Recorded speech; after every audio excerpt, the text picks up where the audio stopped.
Hello, everyone, and welcome to the Forest of Memories. So, yeah, normally I would be doing Jagged Alliance tonight with Rugal, but I'm afraid this takes priority. Welcome to the Flamecraft Demo.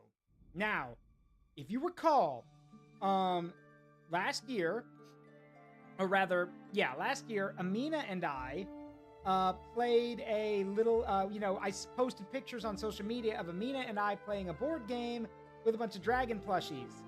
This is that game. This is Flamecraft, now turned into a video game. I am excited to show y'all this game because it is one of the most charming and beautiful little games that you will probably ever see. And this is the demo. The game's not out yet, but who cares? This game is amazing, okay? At least the tabletop version is. And I think you guys are going to love this too. So sit back, relax, make yourselves at home, and yeah, let's get right into it. Let me get Amina in here. I'm back. Hello. And Amina, of course, will be joining me. May I see your screen?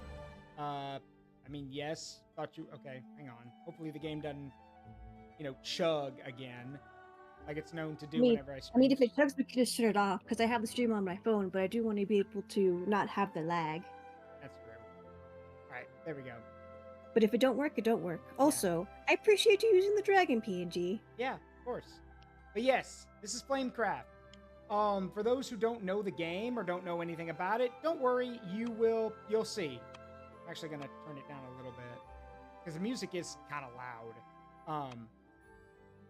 Yeah, so when everything enabled, let's turn down the resolution a bit so my computer's not strangled. Freaking out. Oh, that doesn't look very good, actually. Hang on. That doesn't look very good because it gives a bunch of black bars. Hang on. That's fine. Wait a minute. What if I... Hang on. What if... Hang on. I'm checking. A rock. Hey, well, that kind of works, I guess. It looks kind of wonky on stream. Yeah, I'm gonna fix it. Let's turn that back on and then put it back. Yeah, it's fine.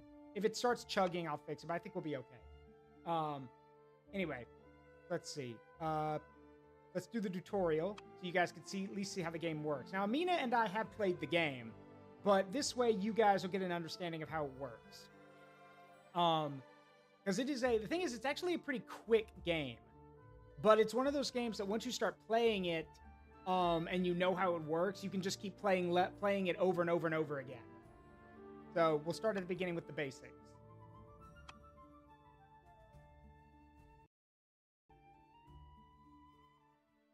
Welcome to town, Flamekeeper. Good to see you here. Oh, let me show you around. You must be the tutorial guide. I'm pretty sure, was that one of the named dragons in the game? Because weren't there? Yes. Yeah. Which one is this? Because I remember that there were special dragons who had special abilities. I think this is one of them. It could be one of the combination ones. Maybe. I'm not entirely sure. Or this one's unique to the game. Yeah, but he or she might introduce themselves too, so. Look around town. Oh. Okay, well that's already a problem. Don't skip the dialogue until, if you want me to move around and look at everything, don't just fast forward the dialogue till I'm done looking. Yeah, and also, the audio's not going on anymore. I guess she just stops talking. As a Flamekeeper, your goal is to guide dragon artisans to the shops, where they help shopkeepers create wondrous things. How's the volume in game, everybody? Can y'all hear? I know the music's really loud, so, if I need to adjust it so y'all can hear better, I will. It probably is better to turn the music down. Okay. You'll do this by I say as if I can't speak English. And by enchanting them. Hang on, people are saying it's low for the voice. Sorry, hang on.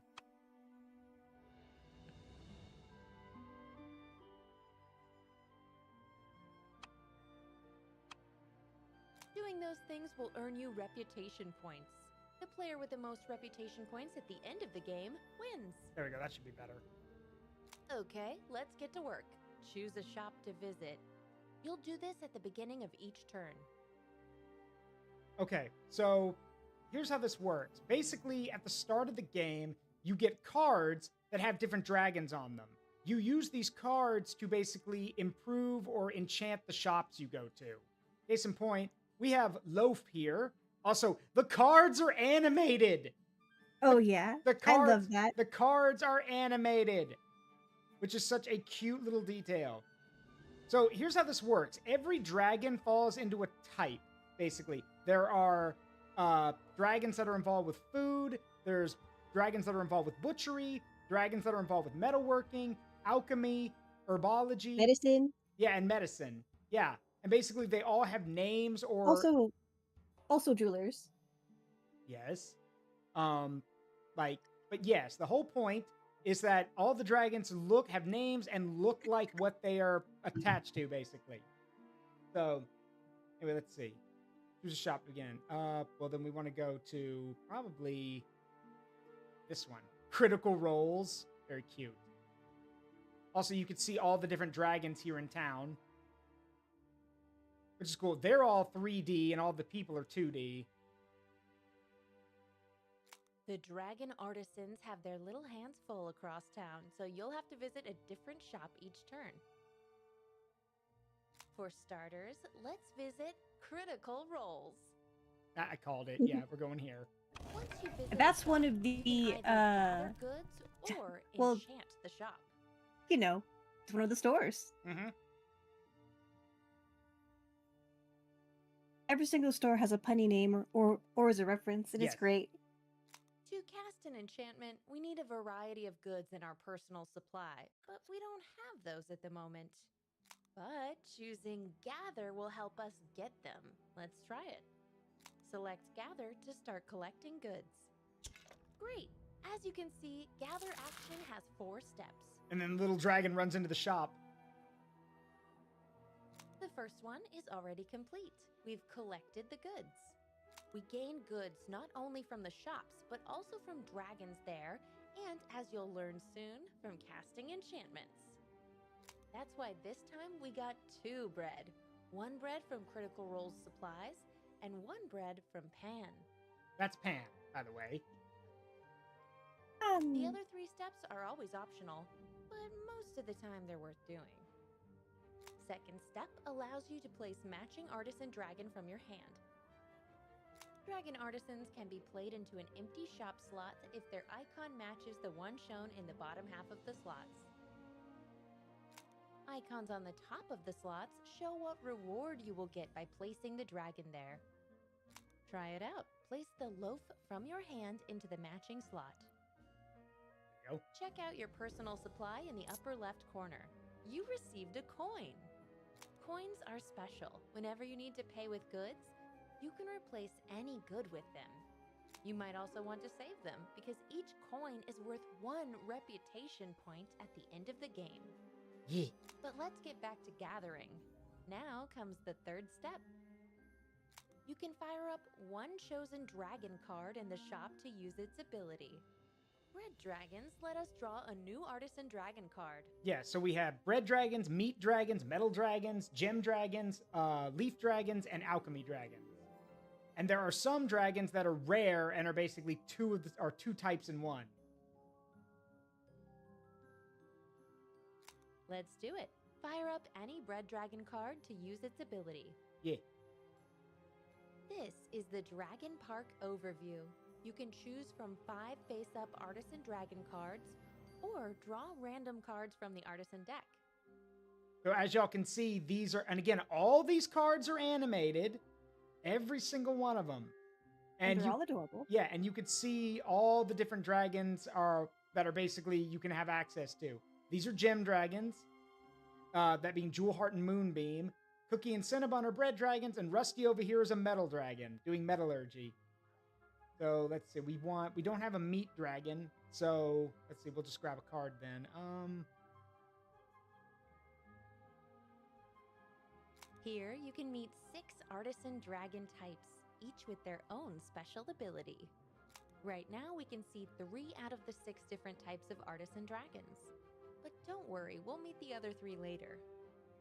For now, let's pick Rusty. He looks like he's eager to help. Good job. Drawing new dragon artisan cards will help you fill up shops and gather more goods in the future. In the bottom left corner of the screen, you can see the current state of the Dragon Park. Open the overview. You can check the Dragon Park anytime. If any player takes a face-up dragon, the empty slot is refilled after their turn ends. Okay, didn't know that. Close the Dragon Park overview to proceed. Yeah. Finally, the fourth step is active only for certain shops with special abilities. Yeah, the shop panel. Got it. But since we're in a starter shop, they have no special abilities. We'll skip this action for now. As the game progresses, new shops will appear in town, including some with shop abilities. We'll visit those later. But for now, we're done. Whenever you complete all your actions, select the In Turn button. I would like to just look. Proceed. I would like to look at the name of these shops real quick. We have Critical Roles, Draco Bell, Fragile Reptile, Hello Nursery, Potable Potions, and then Smith Mart.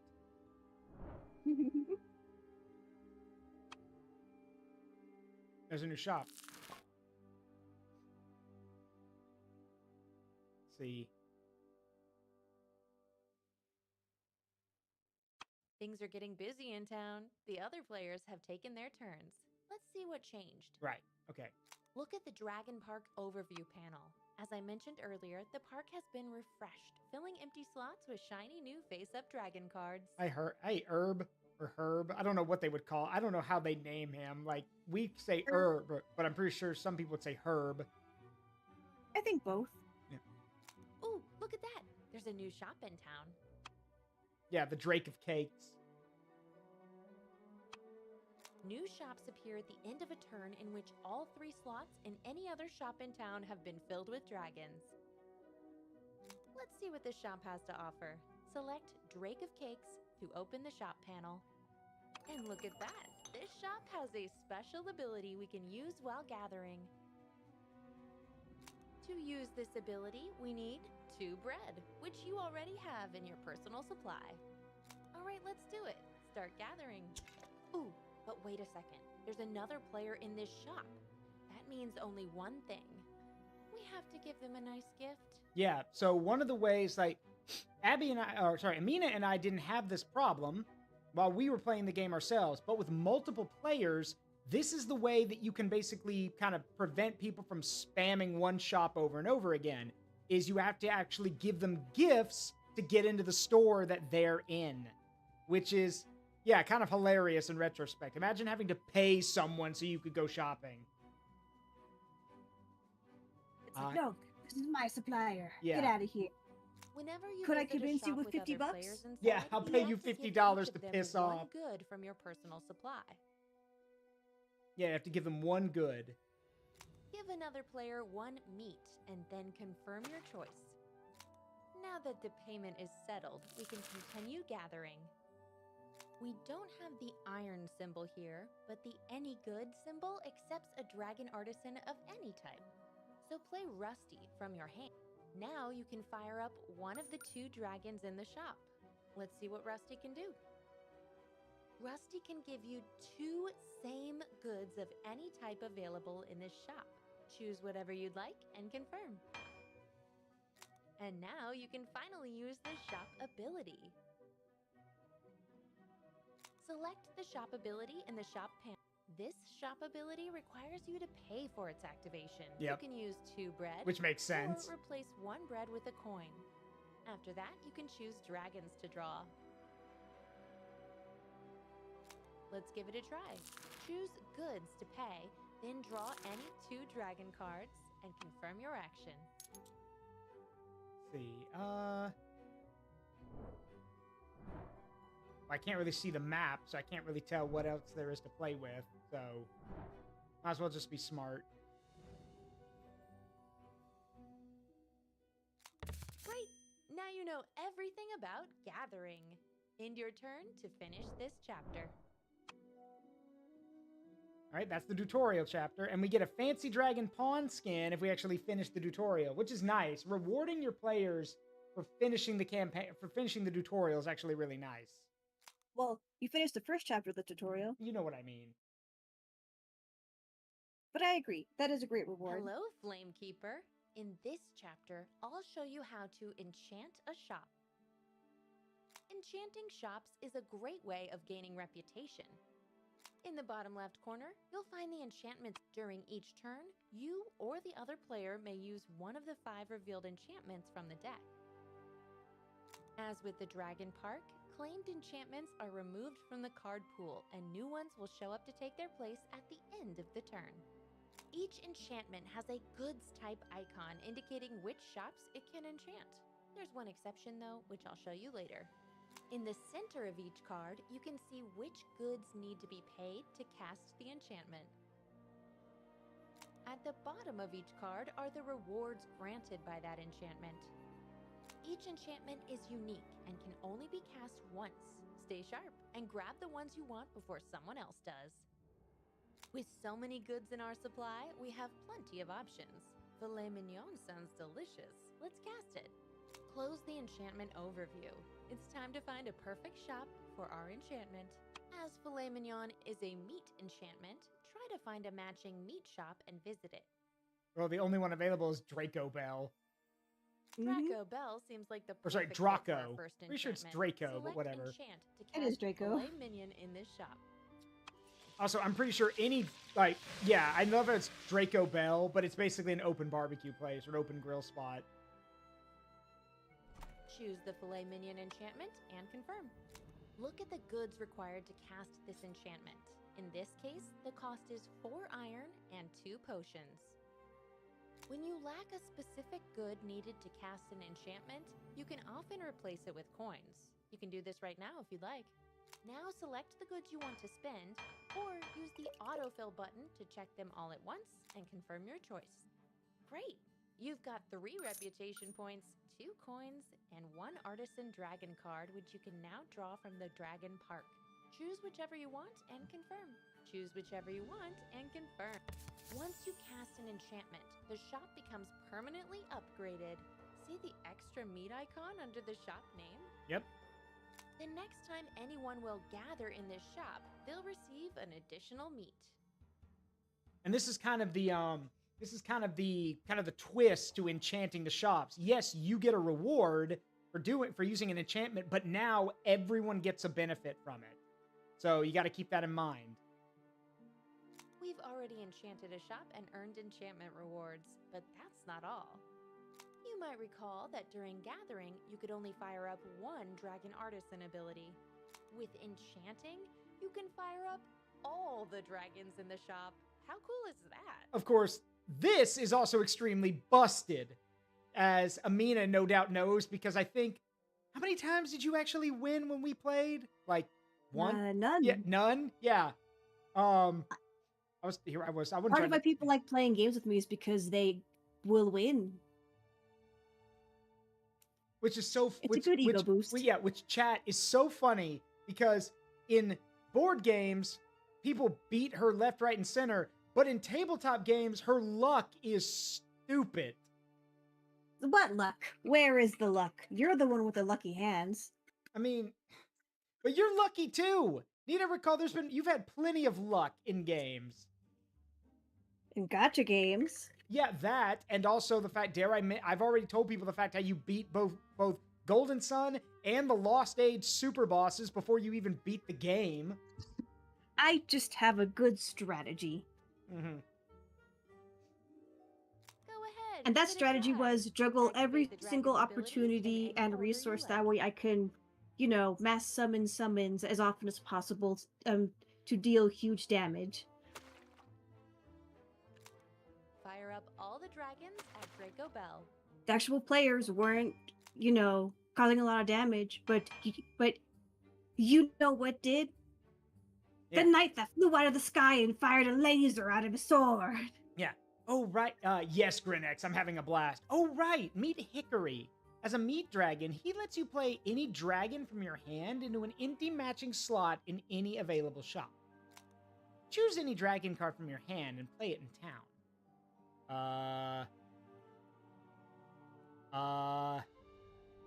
Oh, anywhere? Okay. Anywhere. Great, you've cast your first enchantment. Keep in mind that you can cast up to 3 enchantments in a single shop. Now end your turn to continue. New shop.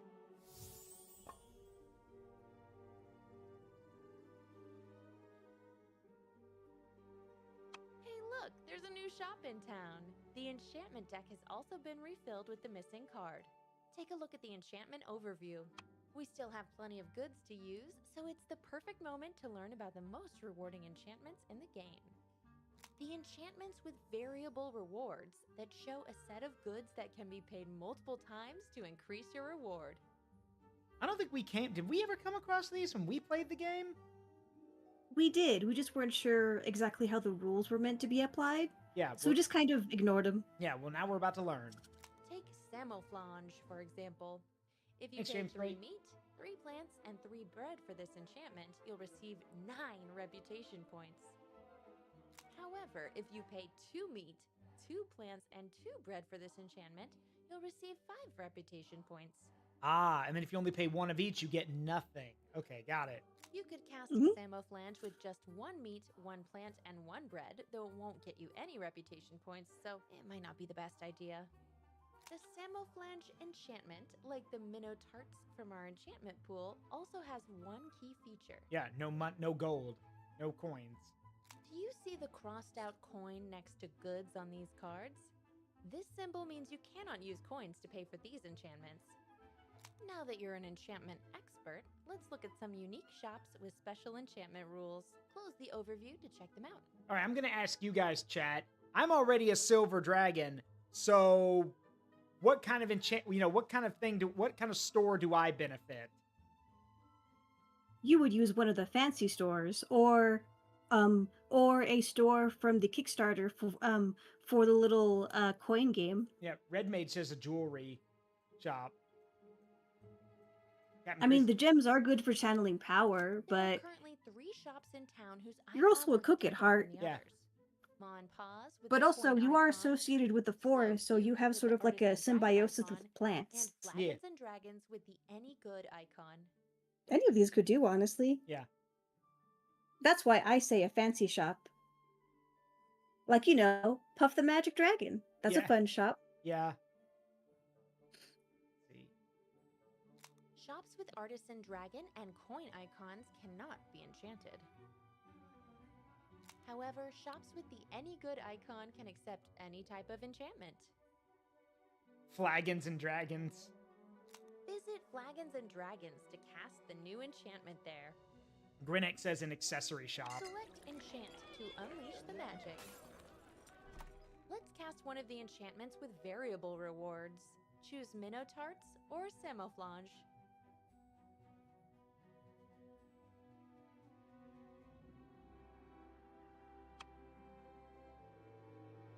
Now choose how many goods you want to spend and then confirm. Great! We enchanted the second shop. Now it's time to fire up all the dragons inside. But before we do that, let me show you a neat trick. Since you choose the dragon's activation order, you can be very strategic. Remember what meat dragons can do? You can use Skewert's ability to fill an empty slot. Ah, yeah, here fill in with the a slot, dragon. which means we get to use the active dragon enchant immediately. action will trigger his ability. Yep. Fire up Meat Dragon first. Our choice here will be the Crystal Dragon, which lets you add 3 different Wait, that goods means to your crystals? I personal thought that was supply. gems. I mean, gems and crystals kind of are in the same area. Either one works. Fair. Besides, from the lore detailed in the art book, part of the crystal dragon thing is that they kind of make And here it is, the third gems dragon card themselves for fired up magic. and ready Yeah. to use. Also, you can now meet Olive, the Also, plant none of them can dragon. fly. Use her Yeah. power to gift another player a good in exchange for 2 reputation points. Now fire up the 2 remaining dragons in this shop. What's funny about that is that when they were first making Flamecraft, one idea they were playing with was having it so that the dragons were like baby dragons, and that and that the main point of That the was a game would be magical like experience, you wasn't it? End your turn to finish the chapter. fighting against, big, huge adult dragons in a castle. Hmm. But that got dropped. Yeah. So now there are no huge adult dragons in canon so far. So for all we know, these are adults. They're just like kobolds, but fancier. And Yeah. they have trade Good to jobs. see you, Flamekeeper. Here they are. There are dragons you absolutely have to meet. Okay, so here's the thing about the mystic dragons, the ones who are basically either sometimes one or some. Okay, so there's two types. There's the ones that are usually like one or two different types. Like I'm pretty sure Toasty here is a bread and a leaf dragon. So there's I don't know if they've put in the mixed species dragons yet. I think Oh. for now they're doing just the monotypes. And all of the fancy dragons are just fancy type. Okay. I'd like to introduce And that's what you I think to you'd be. Yeah. fancy dragons. Yeah, the fancy dragons. These extraordinary dragons have abilities and activation methods different from artisan dragons. By attracting them, you can earn additional reputation points. Each of them has a specific goal you must fulfill to receive their rewards.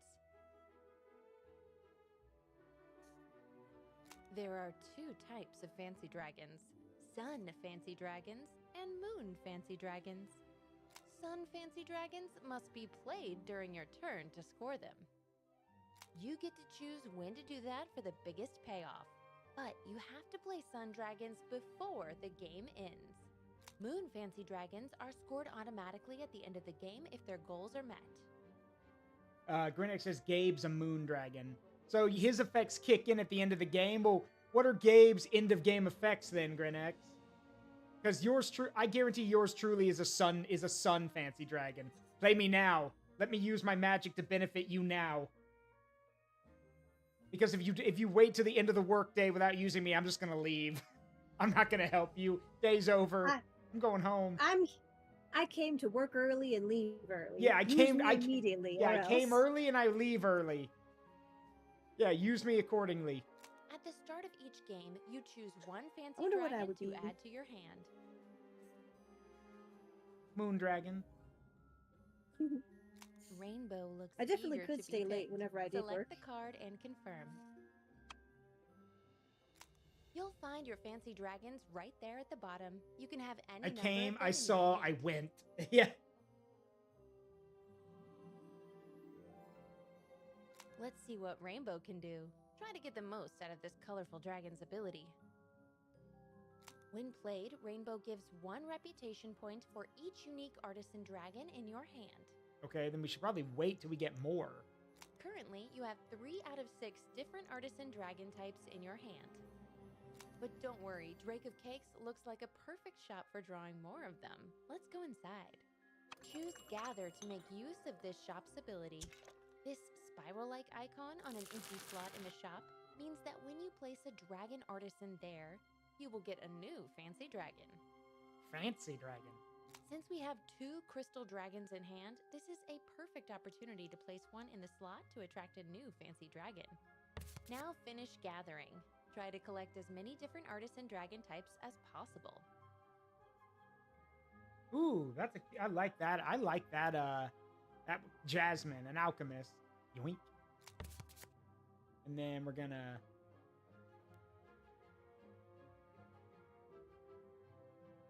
And then, yeah, pay 2... Yeah, pay 2 bread to draw 2 from the pack. Okay. And then we want herb and cutlet. Okay, now that we have a bunch of artisan dragons in hand, it's the perfect time to activate and score Rainbow. Select the card to do it. Fulfilling a fancy dragon's goal is a great way to earn reputation points. Just be sure to check them often so you can score your cards at the perfect moment. And then we have Boo Boo here, who's +1 reputation for each good you have 2 or less of at the end of the game. Boo Boo just wants to burn things, so you need to make sure you don't have anything left over to burn. There should be no inventory left over. Uh, Give them to the homeless if you must. yeah. Grinnick says, general lore about Gabe, minor wish granting, and enhance plant life by being around. So you're a leaf moon dragon. And yes, Boo Boo basically, yes, says nothing can be left over. Give it away or, take care of that. Otherwise, I burn it. Nothing will be left So behind. Gabe can make drugs. Perfect. Now you know all about fancy dragons. Hope you'll become great friends. All right, another one down. 2 more to go. Next. Part world What's funny tree. is Yeah. that. Go ahead. No, please continue. I was reading what Grinnick said. Part world tree, part lunar dragon. Hello, Flamekeeper. In this chapter, you will learn all about end-of-turn limits. There are 2 to watch out for. The first one refers to the resources in your personal supply. If you end your turn with over 7 resources of one type in your personal supply, extras are discarded. Coins are the exception. You may keep any amount of those. You're building a dragon horde after all. Anyway, I believe if what I'm understanding from them is correct, I believe all of the metal dragons are male and all of the plant dragons are female. I don't actually know if they have genders. Well, no, because the tutorial dragon called one of the metal dragons he, and then said Olive, one of the plant dragons, was a she. I think those are just those 2 particular dragons' genders. Yeah. Although once I have the chance, I can reference the art book to check for sure. Yeah. Also, seeing all those dragons, it makes me either want to make a PNG for my dragon Sona, Do it. or make a dragon version of myself. No, do it. Make the dragons. Make the dragon Sona PNG. Do it. Be the moon Will you have dragon. one for your dragon Sona too? Sure. If you help me make it, then yeah. Okay. Yeah, do it. See, Redmate, do it. That's 2 do it's in the chat. Can I get some do Okay. it? Can I get some do it? Okay. I'll do it. Yeah, do it. It's working. Do it. It's working. The peer pressure is working. Okay. Yeah, works on me. there's more of a do it. Do it. It's a whole wall of Mountain Dews. Yeah. Do it. Thanks. Even George said do it. Thanks, George. Okay. Anyway, let's see. You're not currently exceeding this limit, so all your goods remain in your personal supply. Yeah, if you go over your personal supply, the little dragons come and beat you up and take your extra because you're not allowed to hoard anything. Not in this village. The second limit applies We to are the a artisan community. dragon We cards in share your what hand. we have. This is not a capitalist society, sir. You trade your goods, and if you've got too many, we take it from you. You can have Comrade. up to 6 artisan dragons Comrade. in hand. Yeah. This limit That's does actually not apply terrifying to fancy think about. dragons. You A may little dress dragon them as you kicks want. open the door to your house. Goes, not your house, comrade, our house. Starts taking your personal stuff. In this community, there are no homeless people because everyone's home is everyone's home. Cue the Soviet anthem in the distance. Dosna, just a little dragon with a little communist cap. But hey, it's fine. They're not hurting anybody. They're just like, hey, stop hoarding stuff. Like, share. Give it to people We who have need- no billionaires here. Yeah. There would be, so we may be dragons, but we do not hoard goods. We share them equally. You now have 8 artisan dragons in hand, so you must discard 2 at the end of the turn. Have you learned We'll go nothing to from the bottom of your Smaug? artisan deck. Yeah. However, since you haven't finished your turn, we can try to prevent that. Head over to Flagons and Dragons. All right, let's see. So, Gather in Flagons and Dragons. Yep, As gather. always, at the start of gathering, you'll receive a good from the shop. In this case, any good. And 2 potions from the Dragon Artisans. Look at your personal supply. You just gathered more potions than the limit allows. We'll try to find a way to use those extras in a moment. For now, let's make your hand a little bit less crowded. Play an Artisan Dragon in Flagons and Dragons. go get him, Jasmine. Next, we need to fire up a dragon. Look, these are all potion dragons. You haven't met them yet. Yeah, Jasmine, Lavender, and Elderberry. Okay, cool detail. I love that Elderberry's claws are actually blue from squeezing the berries. All of them are. Oh, they are? Okay, yeah, you're right. All of never them. mind. You're right. I'm an idiot. You're not an idiot. I just have the art book, so whenever I was referencing them and just staring at it for You months can on swap end, I was like, potion wait a dragons with second, any all artisan of their dragon claws in are another dyed. shop to activate that dragon's ability. Let's see. Now choose another dragon in town. This time, select a crystal dragon to get even more goods. The card will swap Oh, places with the Deathfang. potion dragon I remember card you fired up. Deathfang. Deathfang's That thing's so pretty. yeah, Deathfang is extremely pretty, but the name Deathfang kind of frightens me a bit. Ah, she's As fine. you can see, the crystal dragon you selected has appeared in Flagons and Dragons. Use the card's ability and confirm. Oh, wait, I have an idea. Remember that we have more potions than we can keep at the end of the turn? You can give one extra potion to the other player using the plant dragon's ability and gain some reputation points. That's how you know they're We've already potion fired up makers. our They dragon. won't sell you their strongest potions. Just go to a potion seller. I'm going into battle and I require your strongest potions, potion seller. But nothing is lost. If you change your mind or make a mistake, you can undo your action and do. Whew, we did it. But keep in mind, there are exceptions. While playing, watch for the no undo icon. It means that the action cannot be undone. Now that we've undone our move, we can try something else. Use the Potion Dragon's card ability to swap it with a Plant Dragon card and then activate it. This is a perfect opportunity to give your excess potion to someone. Gifting is better than discarding. Yep. Finish gathering however you like, then end your turn. Ooh. Also, Communist Dragon was mentioned in the chat, so I was like, what would their horde be considering how they don't hoard? But then I realized a Communist Dragon's horde is the town they live in. Yes. And the reason Now why with the everyone hand has of to extra share is dragons in your because the hand, dragon wants you manage everyone to choose be one alive. artisan dragon to discard and confirm. Any excess goods will disappear automatically. With that, you've finished the chapter. Let's grab a snack. We've earned it. I can't do that. I've already had dinner. I can't I snack. played some of Potion Maker before. Yeah. Hey, Sai, check out all the dragons. Here's the thing. When this game comes out, this is another game the community could play. This is a game where it is impossible to get mad about someone outplaying you because the dragons and the artwork are so cute, you don't care. So would that mean metallic dragons are more likely to be communists? Maybe? I mean, actually, no. Well, I say that. Because, like, look, in D&D, metallic dragons are weird.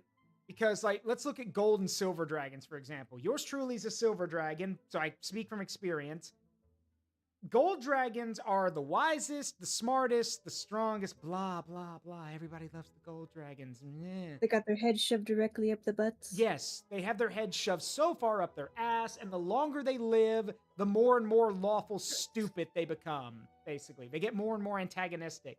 Silver dragons are a little bit... It's like going senile, but with dragons. Yeah, now silver dragons are different. Silver dragons actually admire mortals, and what they'll end up doing is, I'm not kidding about this, they will literally take a mortal form, go and live a mortal life, get married, have children, all that kind of stuff, and then once all of their loved ones are gone, they will turn back into dragons and wipe their own minds and do it all over again.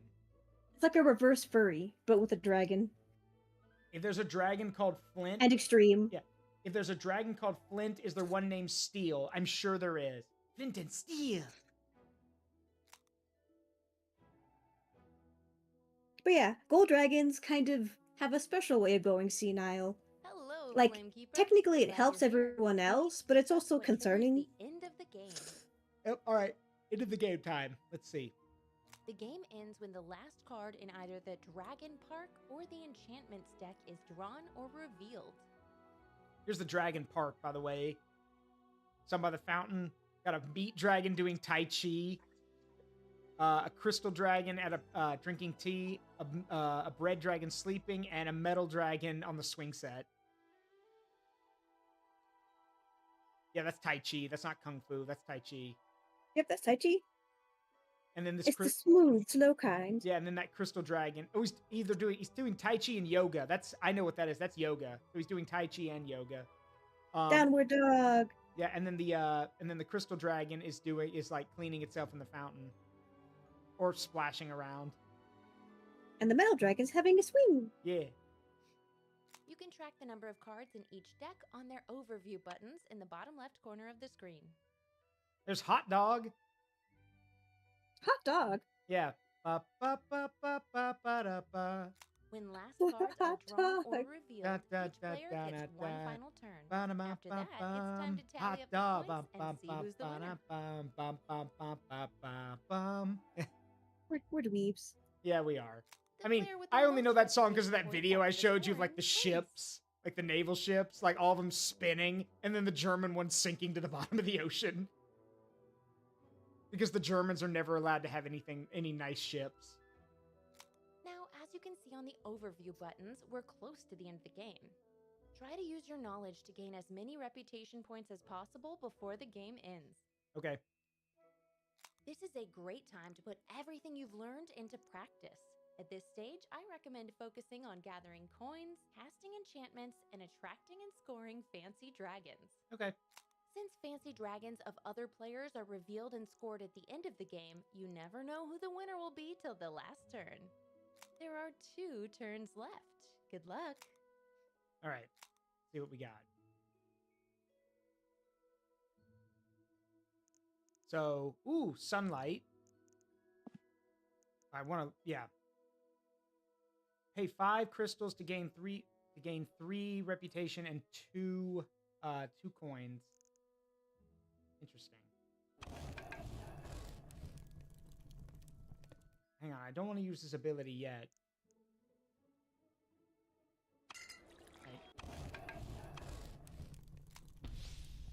Oh, never mind, I guess. Yeah, there should be a button to back out of a decision you make. Yeah, that definitely could be. Okay, I useful got for it. I got it. So we're gonna put him. Oh, we can't play him.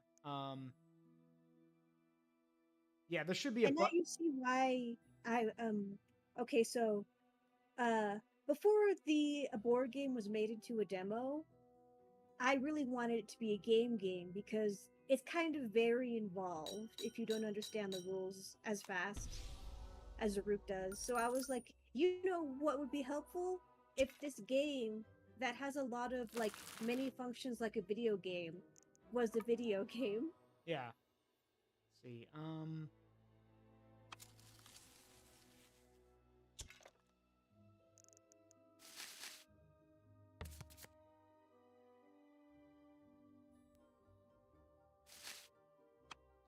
There we go.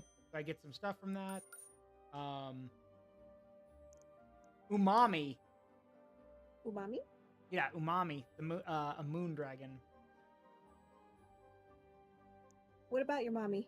No, umami, like the flavoring. That thing. Let's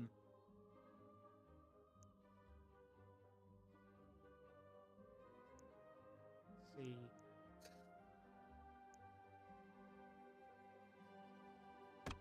Umami. Yeah.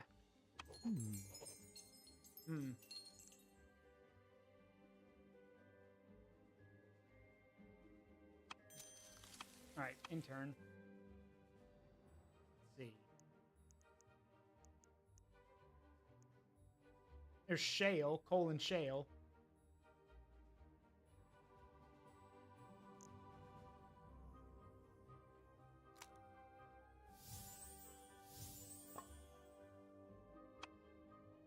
All right, let's see. What can we do? Joe Forgeman. Are you kidding me? Joe Forgeman? You mean like George Foreman? Okay, that's actually pretty funny. What's that quote from Evantress? That's because that's funny. Well, because that's hilarious. Well fucking played. Like with a straight face. Like holy shit, that's funny. Oh, there's no. Oh, there's. Hold on. Are there any? Yeah, enchantment. Yeah. I know. I gotta pay up because you're here. Whatever. Yes.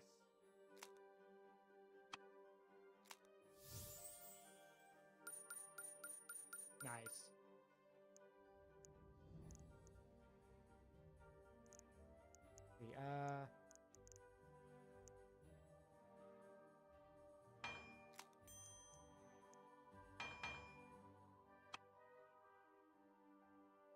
Yeah, I got this. Yep. Sweep. Hey, you won! Congratulations! Now let's take a look at the score breakdown. Firstly, this is the sum of all reputation points you gathered during the game. Here is the sum of your coins. Each coin is worth 1 reputation point. The third track shows the sum of reputation points gained from your moon fancy dragons. And remember, the moon fancy dragons activate at the end, whereas your sun dragons have to be used during the game. Finally, here is the total score of each player. In the case of a tie, the player with the most artisan dragons in hand wins. If still tied, the player with the most leftover goods wins. If still tied, they share the victory. Huh. That must be really rare then. Because I don't know many games that actively say, like, yeah, you share the victory if there's, a tie.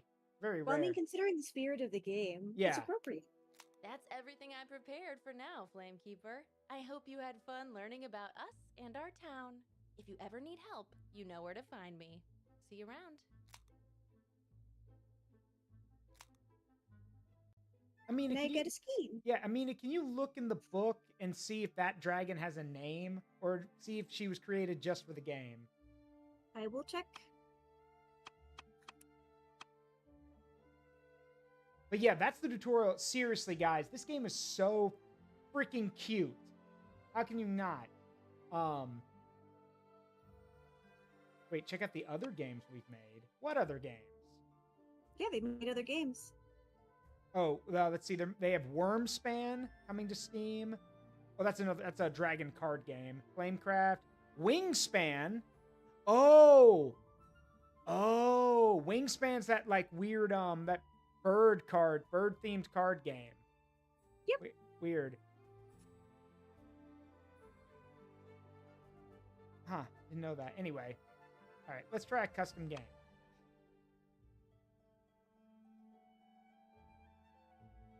Bird up. Bird up. Bop, bop, bop. We want basic enchantment. And it's cool that it looks like later on you get to, let's see. Ooh, neat. The closest dragon that the tutorial dragon seems closest to is the dragon Sundara.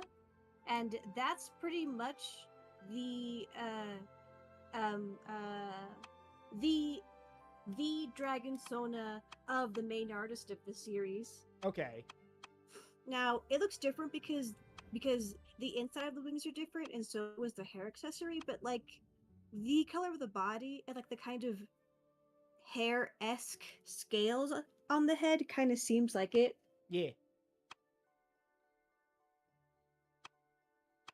And let's see. Oh, that's cute! That is so cute.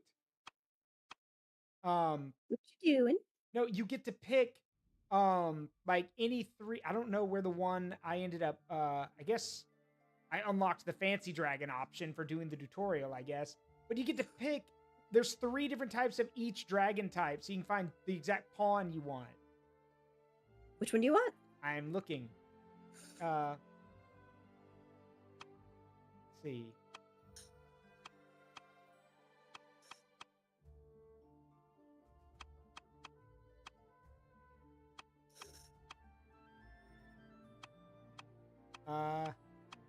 Isn't that Deathwing?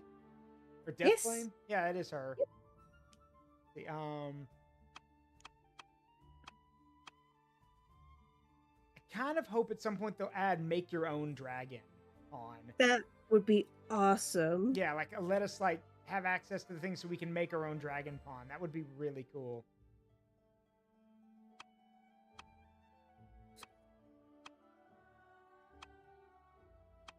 I like this one.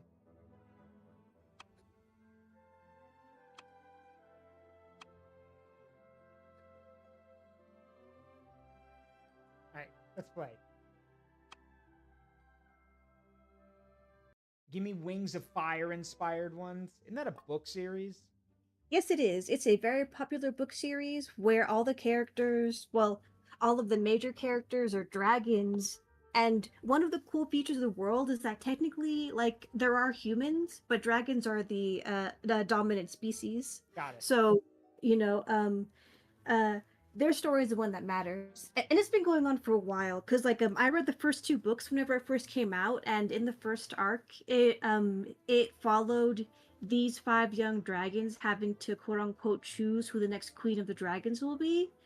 But like from what I read before I stopped, it was implied that like the whole quote unquote prophecy was bullshit anyway, so it doesn't matter. And there's like political intrigue going on, and there's like different kinds of dragons, like earth dragons and ocean dragons and night dragons and all that cool, it's like great for making OCs in a sandbox. Yeah, Like with Dino says Queen of the Sand Wings. I kind of dropped off it because I don't want to sound like a total schnoz nozzle, because I do like book series like that, because I grew up on Warrior Cats. It's basically like the same concept but with dragons and more expansive world building, but like my reading level is just too high. Because Yeah, sorry, I don't mean to cut you off. I saw what you sent, Grand X.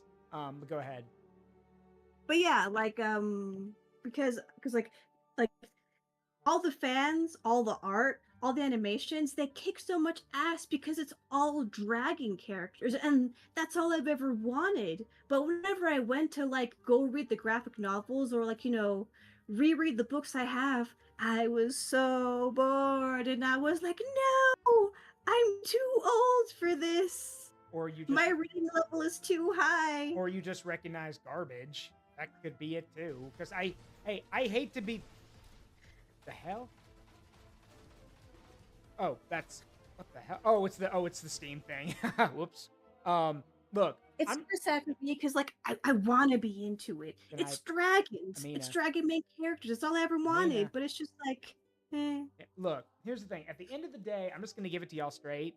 A lot of the series that we might have grown up reading, if we go back now and look at them, they're not that great. A lot of them aren't. Oh, especially Warrior Cats. Yeah, Warrior Cats. Growing up and like becoming more literate ruined it for me because I was like, no, it's all stupid. Yeah. And the writing is terrible and the characters are shallow and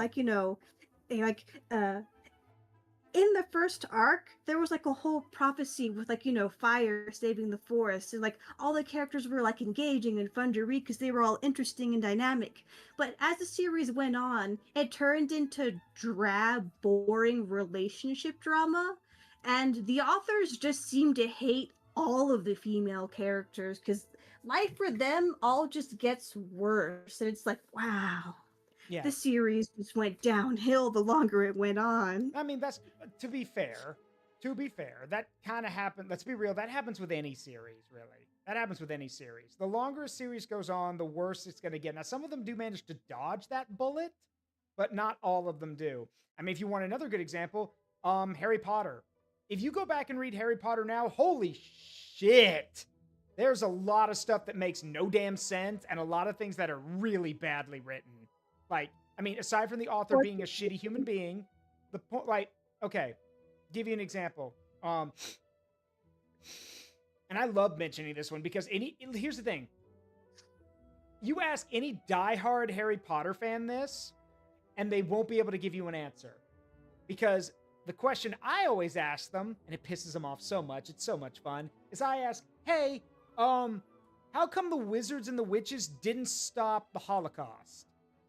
Because, yes, they won't get involved with the war, even though millions of people are dying, but why didn't they stop the Holocaust at least? Because, it's some of I'm pretty sure some of them were caught up in that. And because it's so weird, because apparently they're like, oh, well, wizards and witches look out for each other. We don't look out for muggles. Okay, your own people were getting murdered too, and you didn't step in. So, no, and that's the thing. They can't give you an answer. They get so mad, but like there is the easiest answer ever, because like sure there's like the whole Grindelwald nonsense with I'm the evil wizard that wants to stop the Holocaust. I'm gonna do it in a way that mind controls all of the non-wizard people. And like, meanwhile, I'm over here like Hitler was super into the occult. Don't can't use the name. You're gonna get me in trouble. It's Schmittler. It's that or Angry Mustache Man. One or the other. Anyone who studied history knows that Schmittler was super into the occult and believed that magic was real. Yeah. He believed it so much he had like a whole thing for just doing magical ceremonies. So it's like, I'm over here pulling it directly out of my butt and saying there was ratsy wizards. Yeah, no. They were involved. Yeah. And the reason why the wizards didn't get involved in the non-wizard side was because, they were busy fighting the evil wizards. Yeah. That's it. Also, that's why. Also, it would have been easy. Yeah. Also, Coolified, I saw your thing. I know, but constantly messages saying, "Hey, did you see it? Are you just waiting? Be patient. I'm getting to it." Also, the answer is that Harry Potter's depicting a child's understanding of things. Bullshit. No, Not bullshit. really, because look, hold on. You've been going on for a bit. Let me take over for a sec.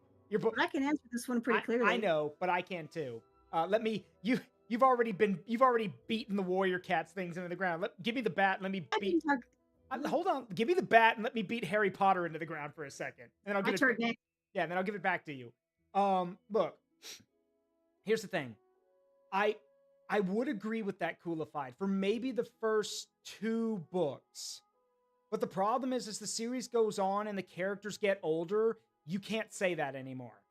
You cannot say that it's from a child's perspective because the characters grow up. Like, they're not children anymore, so you can't make that argument. If you want something that makes more sense of it being a child's perspective, that's called Chronicles of Narnia. That is from a child's perspective. So, anyway, go ahead, Amina. The answer is part of the reason why it was so engaging in the first place as a series, because technically they're actually mystery books. But the thing is, once you look past the whole mystery part of the series, the writing is just bad. Yeah, it is. And I can prove it because the author's other books are also just kind of bad. Yeah, it's like, wow. It's like she took a really novel concept and then used like a very awesome genre to explore magic and mystery.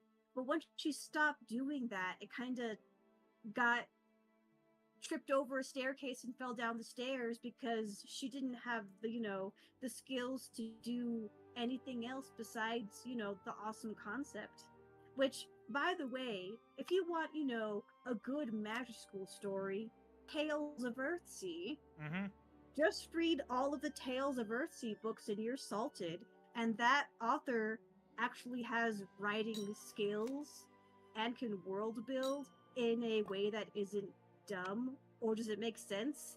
Like with the house elves enjoying being slaves, and how you can't actually free them because then they become slovenly drunkards who don't know how to do anything else. And it's like, oh no, you didn't think about that whenever you made that, did you?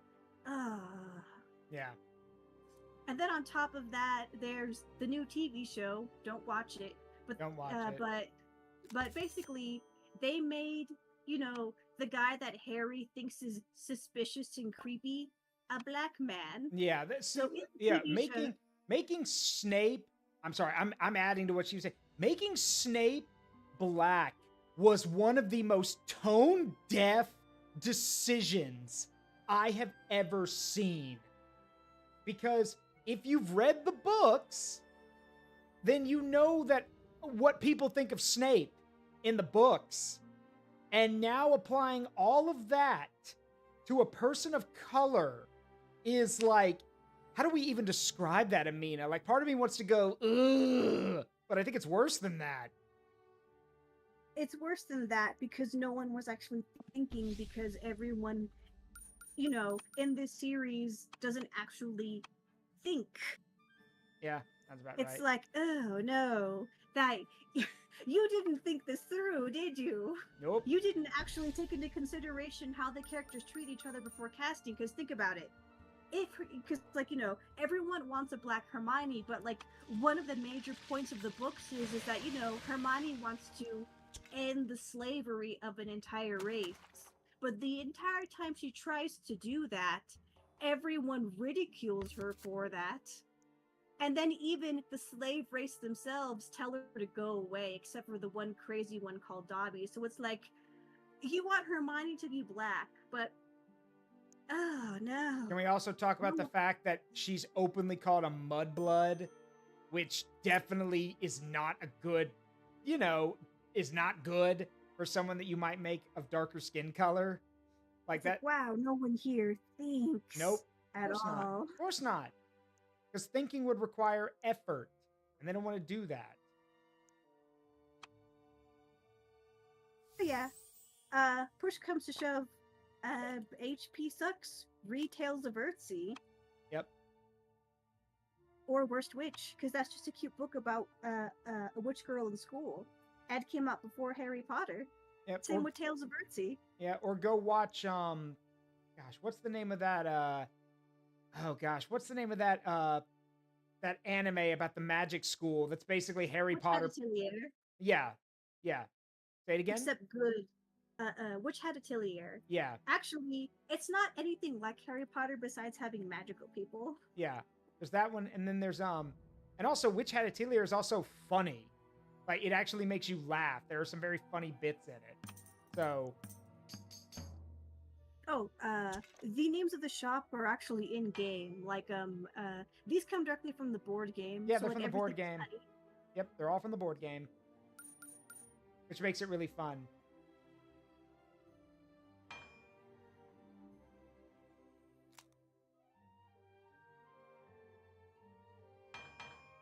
Let's see. But yeah, these dragons are adorable. Let's see, because like during the Kickstarter for their second Flamecraft themed game, I backdate and got all these cool rewards. And when I got the plushies of all the different dragon types, I said, "Hey Zaruk, choose 3." And I did. Let's see.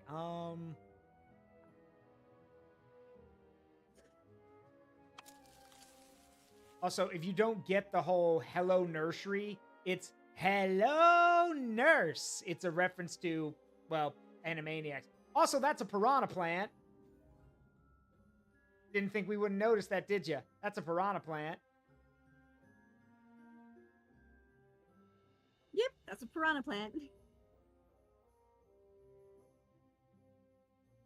Everyone involved is a nerd. Yeah, well, that's not a bad thing, though. It's not. Yeah, that is fun. a good thing. Everyone knows nerds actually take stuff properly seriously and give it the love it deserves. So, like a piranha, I'm a piranha. They live in the Amazon. Yeah. You don't have any artisan dragons to play. You need to skip. Yes, I'd love to be able to play a dragon, but I don't have any dragons. Now I'm gonna get a dragon.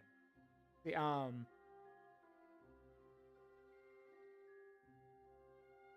Cutlet. There you go.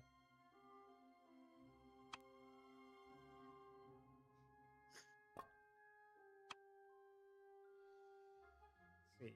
Let's go here.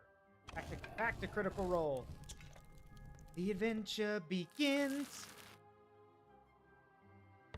There you go. They were always beside you, your nerdy best friends, and the DM to guide you.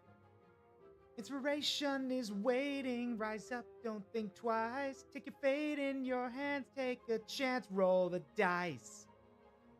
Displacer beef? Ew, God, no. No. Ew, no.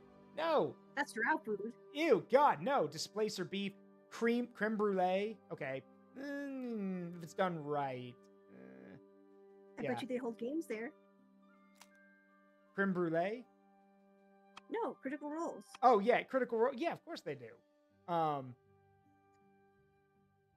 see. I want you, and then, let's see, looking at my enchantments.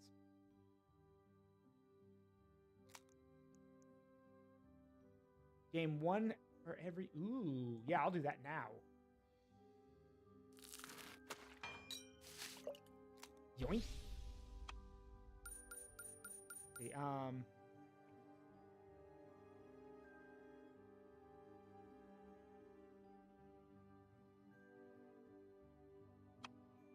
right, can I... Oh, right, I can't do it now. You can only enchant a place when you go there. Right, okay. I think this calls for a little history lesson. Let's see, Amina, I see the chat. Drop it. Just drop it. I am dropping I it. know. Just stop. Don't reply. Just move on. I'm not the one causing problems. Amina, it's cool. Don't worry. See, dragon stuff. I mean, Captain Crazy, you got to be a bit more specific than that. Like, define dragon stuff. Like, I mean, okay. Well, all right. Here's a cool dragon fact. So, and I might be wrong on this. If I'm wrong, Amina can correct me. I'm pretty sure, if I recall correctly, so one thing that separates Eastern and Western dragons is that Western dragons have have wings to fly with. Eastern dragons usually don't. Usually. There are exceptions, if I recall correctly. But most of the time, Eastern dragons are just flying noodles. They just fly somehow. Meanwhile, Western dragons have wings. So that's one cool fact. And then remember, I know that Monster Hunters kind of like messed this up, so I'll explain it. Remember, all wyverns are dragons, but not all... Sorry. All wyverns are dragons, but not all dragons are wyverns. Because remember, the difference between a dragon is... a dragon and a wyvern is... A dragon has 4 legs and a pair of wings. A wyvern has 2 back legs and 2 front legs that are also wings. Okay? Cool. Also, speaking of Eastern dragons and the way they look, actually, what's cool about them is that when I see descriptions of them described, they're not really described as dragons. They're more like described as like chimeric beasts. That's also true.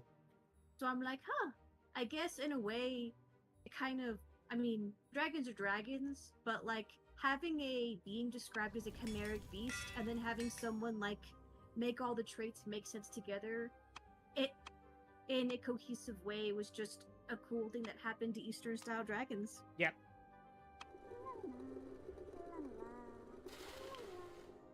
And also, almost all Eastern dragons are actually bodies of water. Yep. That is also true. Oceans, rivers, ponds, streams, inlets. I mean, I swamps. think the Dragon King, it's Ao Kuang, right? He's one of the Dragon Kings in Chinese myth. He's in the ocean. Yeah. Is he the one that Sun Wukong got his staff from? I think so.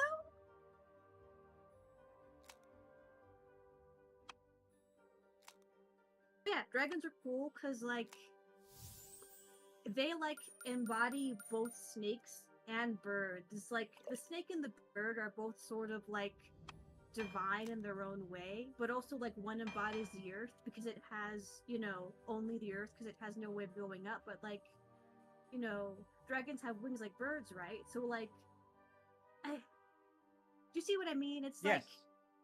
It's like the ultimate combination of, like, symbolically meaningful animal things. And now we've been stuck thinking about them for basically forever. Yep. And we will continue to think about them because that's just... The crazy thing about dragons, though, that people tend to forget, or people don't know, is that there's a lot of modern-day scientists who have, like, I think there's one guy on YouTube, actually, who's a, I forgot what it means if you do the study of animals.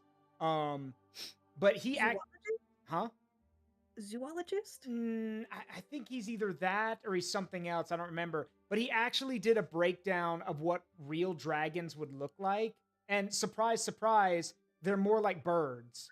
They look like birds or they're basically big dinosaurs. They're not flying lizards who do anything like that.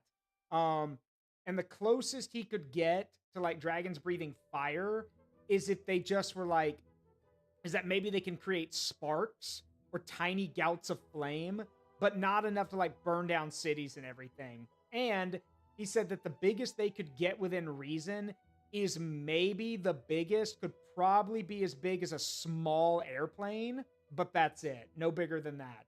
And they basically Gravity is a bitch. Yeah, Gravity is a cruel mistress, and you cannot fight her ever. No, not cryptozoologist. No, this guy's a legit guy. Is legit. He actually had the science to back it up and everything. Link, please. If I remember, I will. I can't remember. I was sick the day I saw it. I remember the video. I just can't remember his name. But yes. The other thing is that, remember, it's square cube law. Remember, the bigger something gets, its weight goes up exponentially. So, like, if you want, like, something the size, like, okay, let's say you want something the size of Smaug, basically. And I'd like to reiterate, in Lord of the Rings canon, Smaug is a baby when compared to, like, the other dragons that were in Lord of the Rings. There's a reason why all the dragons are dead in Lord of the Rings. But the thing about Smaug is that if he were real, he wouldn't be able to fly, period. Because there's no way his body would be... His wings would have to be, like, 10 times the size of his body. And even then, like, his bones would have to be hollow. Remember, birds can fly because they're... One of the reasons is because their bones are hollow, so they're really lightweight. So, Smaug would have to have giant-sized... Like, giant wings, have to have hollow bones. And remember, if your bones are hollow... but you're really big, that means you are going to be breaking your bones regularly because your bones can't support your weight. So, yeah, it's basically it's like you can't have your cake and eat it too. There's always going to be a catch. So the whole thing of like, you want to know what's funny? It'd be more realistic to picture the dragons from Flamecraft. They would actually work. They're small.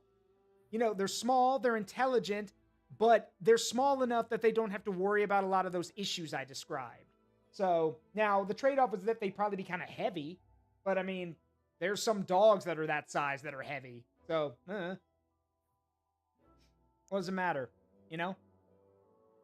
Dragon's cool. Yeah, dragons are cool. Alright, let's see.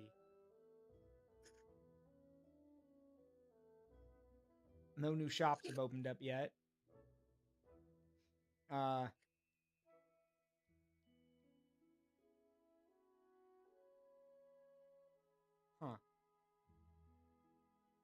We can go here to the Savage Beat.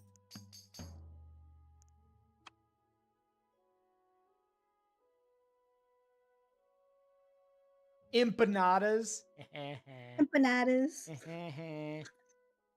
I get it.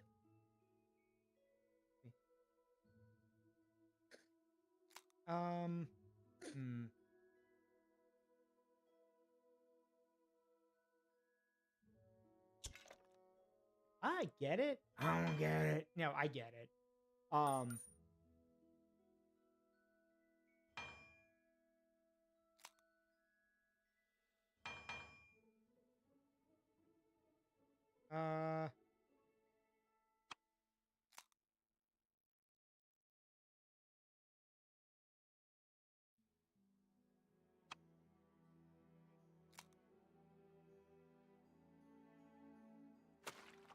Yes, it is. And I'm sure drows would eat it. Yeah, they would.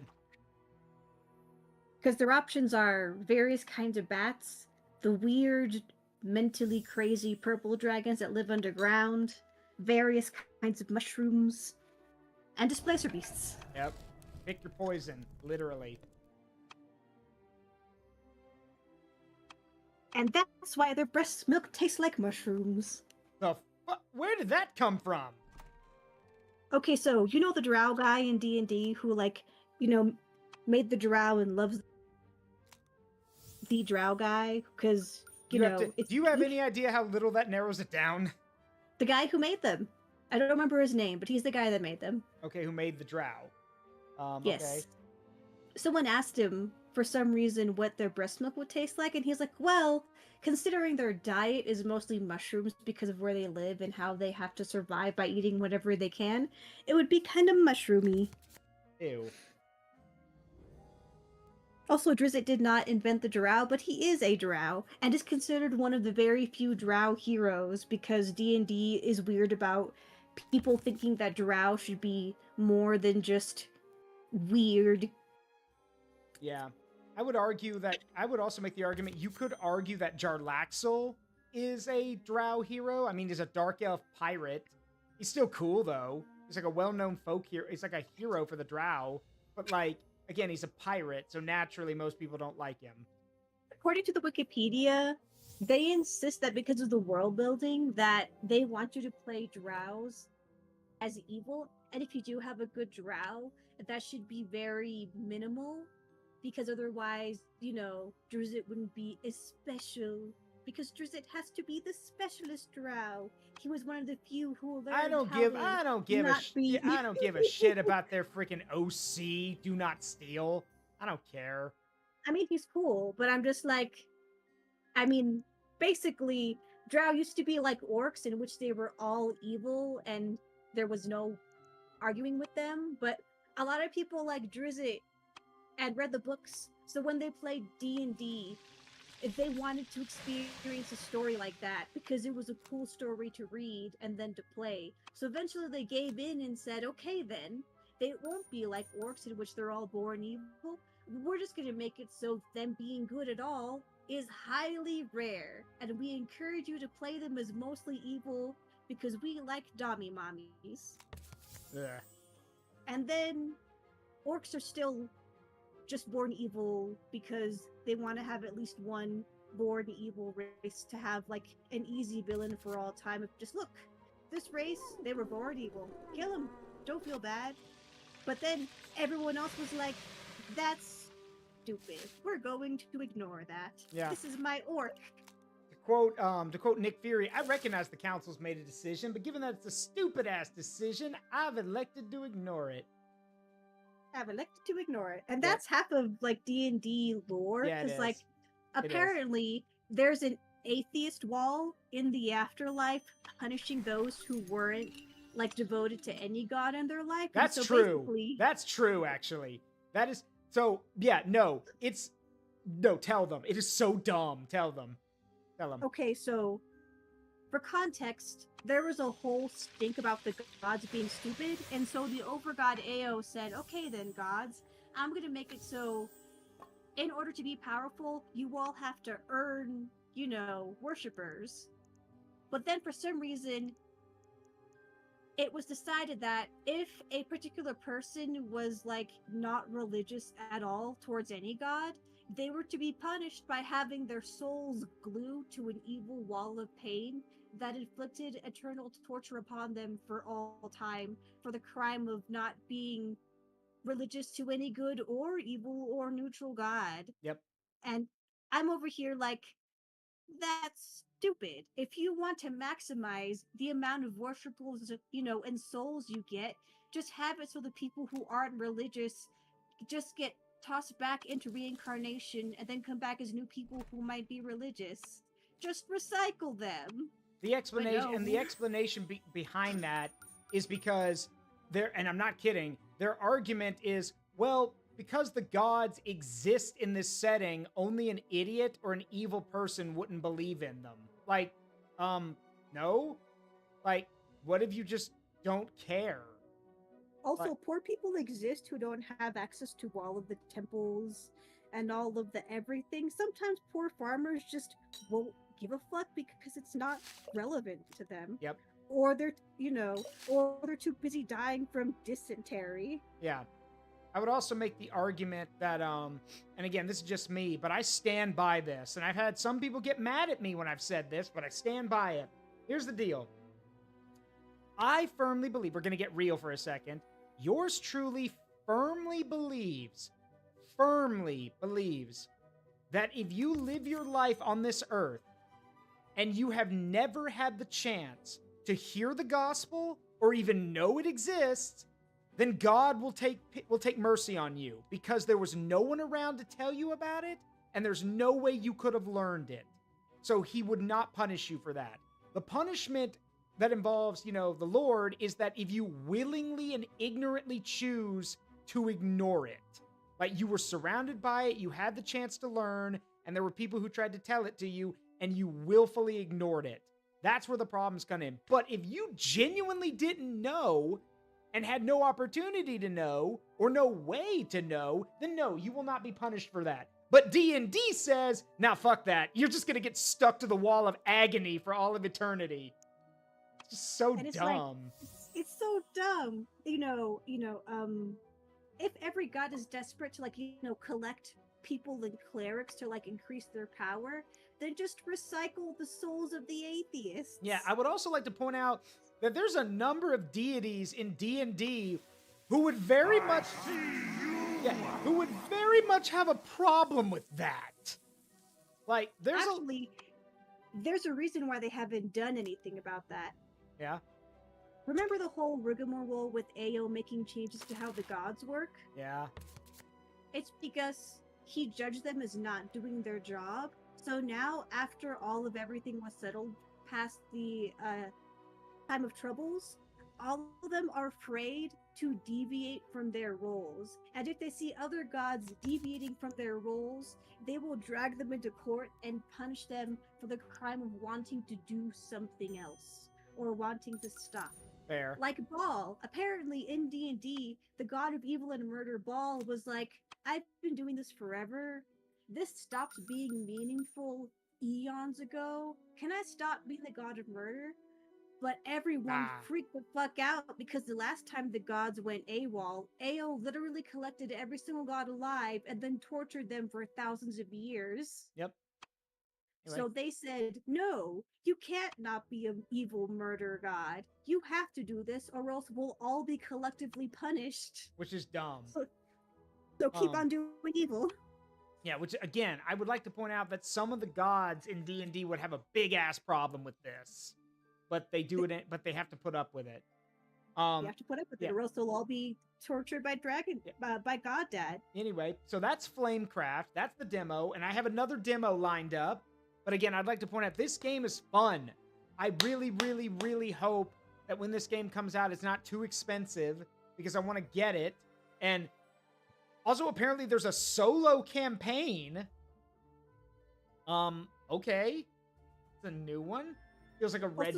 Talking about the game itself so much, even though we should have been doing that. It's fine. We got distracted by gods and dragons and dungeons. It's fine. I mean, I'm just playing the demo. It's fine. Again, people are here for the game and for yours truly. So I hope anyway. If y'all are just here for the game, I'm sorry. But feels like a red bow game. Yeah, you know what? No, I would play this with Azzy. I'd play this with Azzy. I'd play this with Sangria. I'd play this with a bunch of people. I'd play this with a lot of people.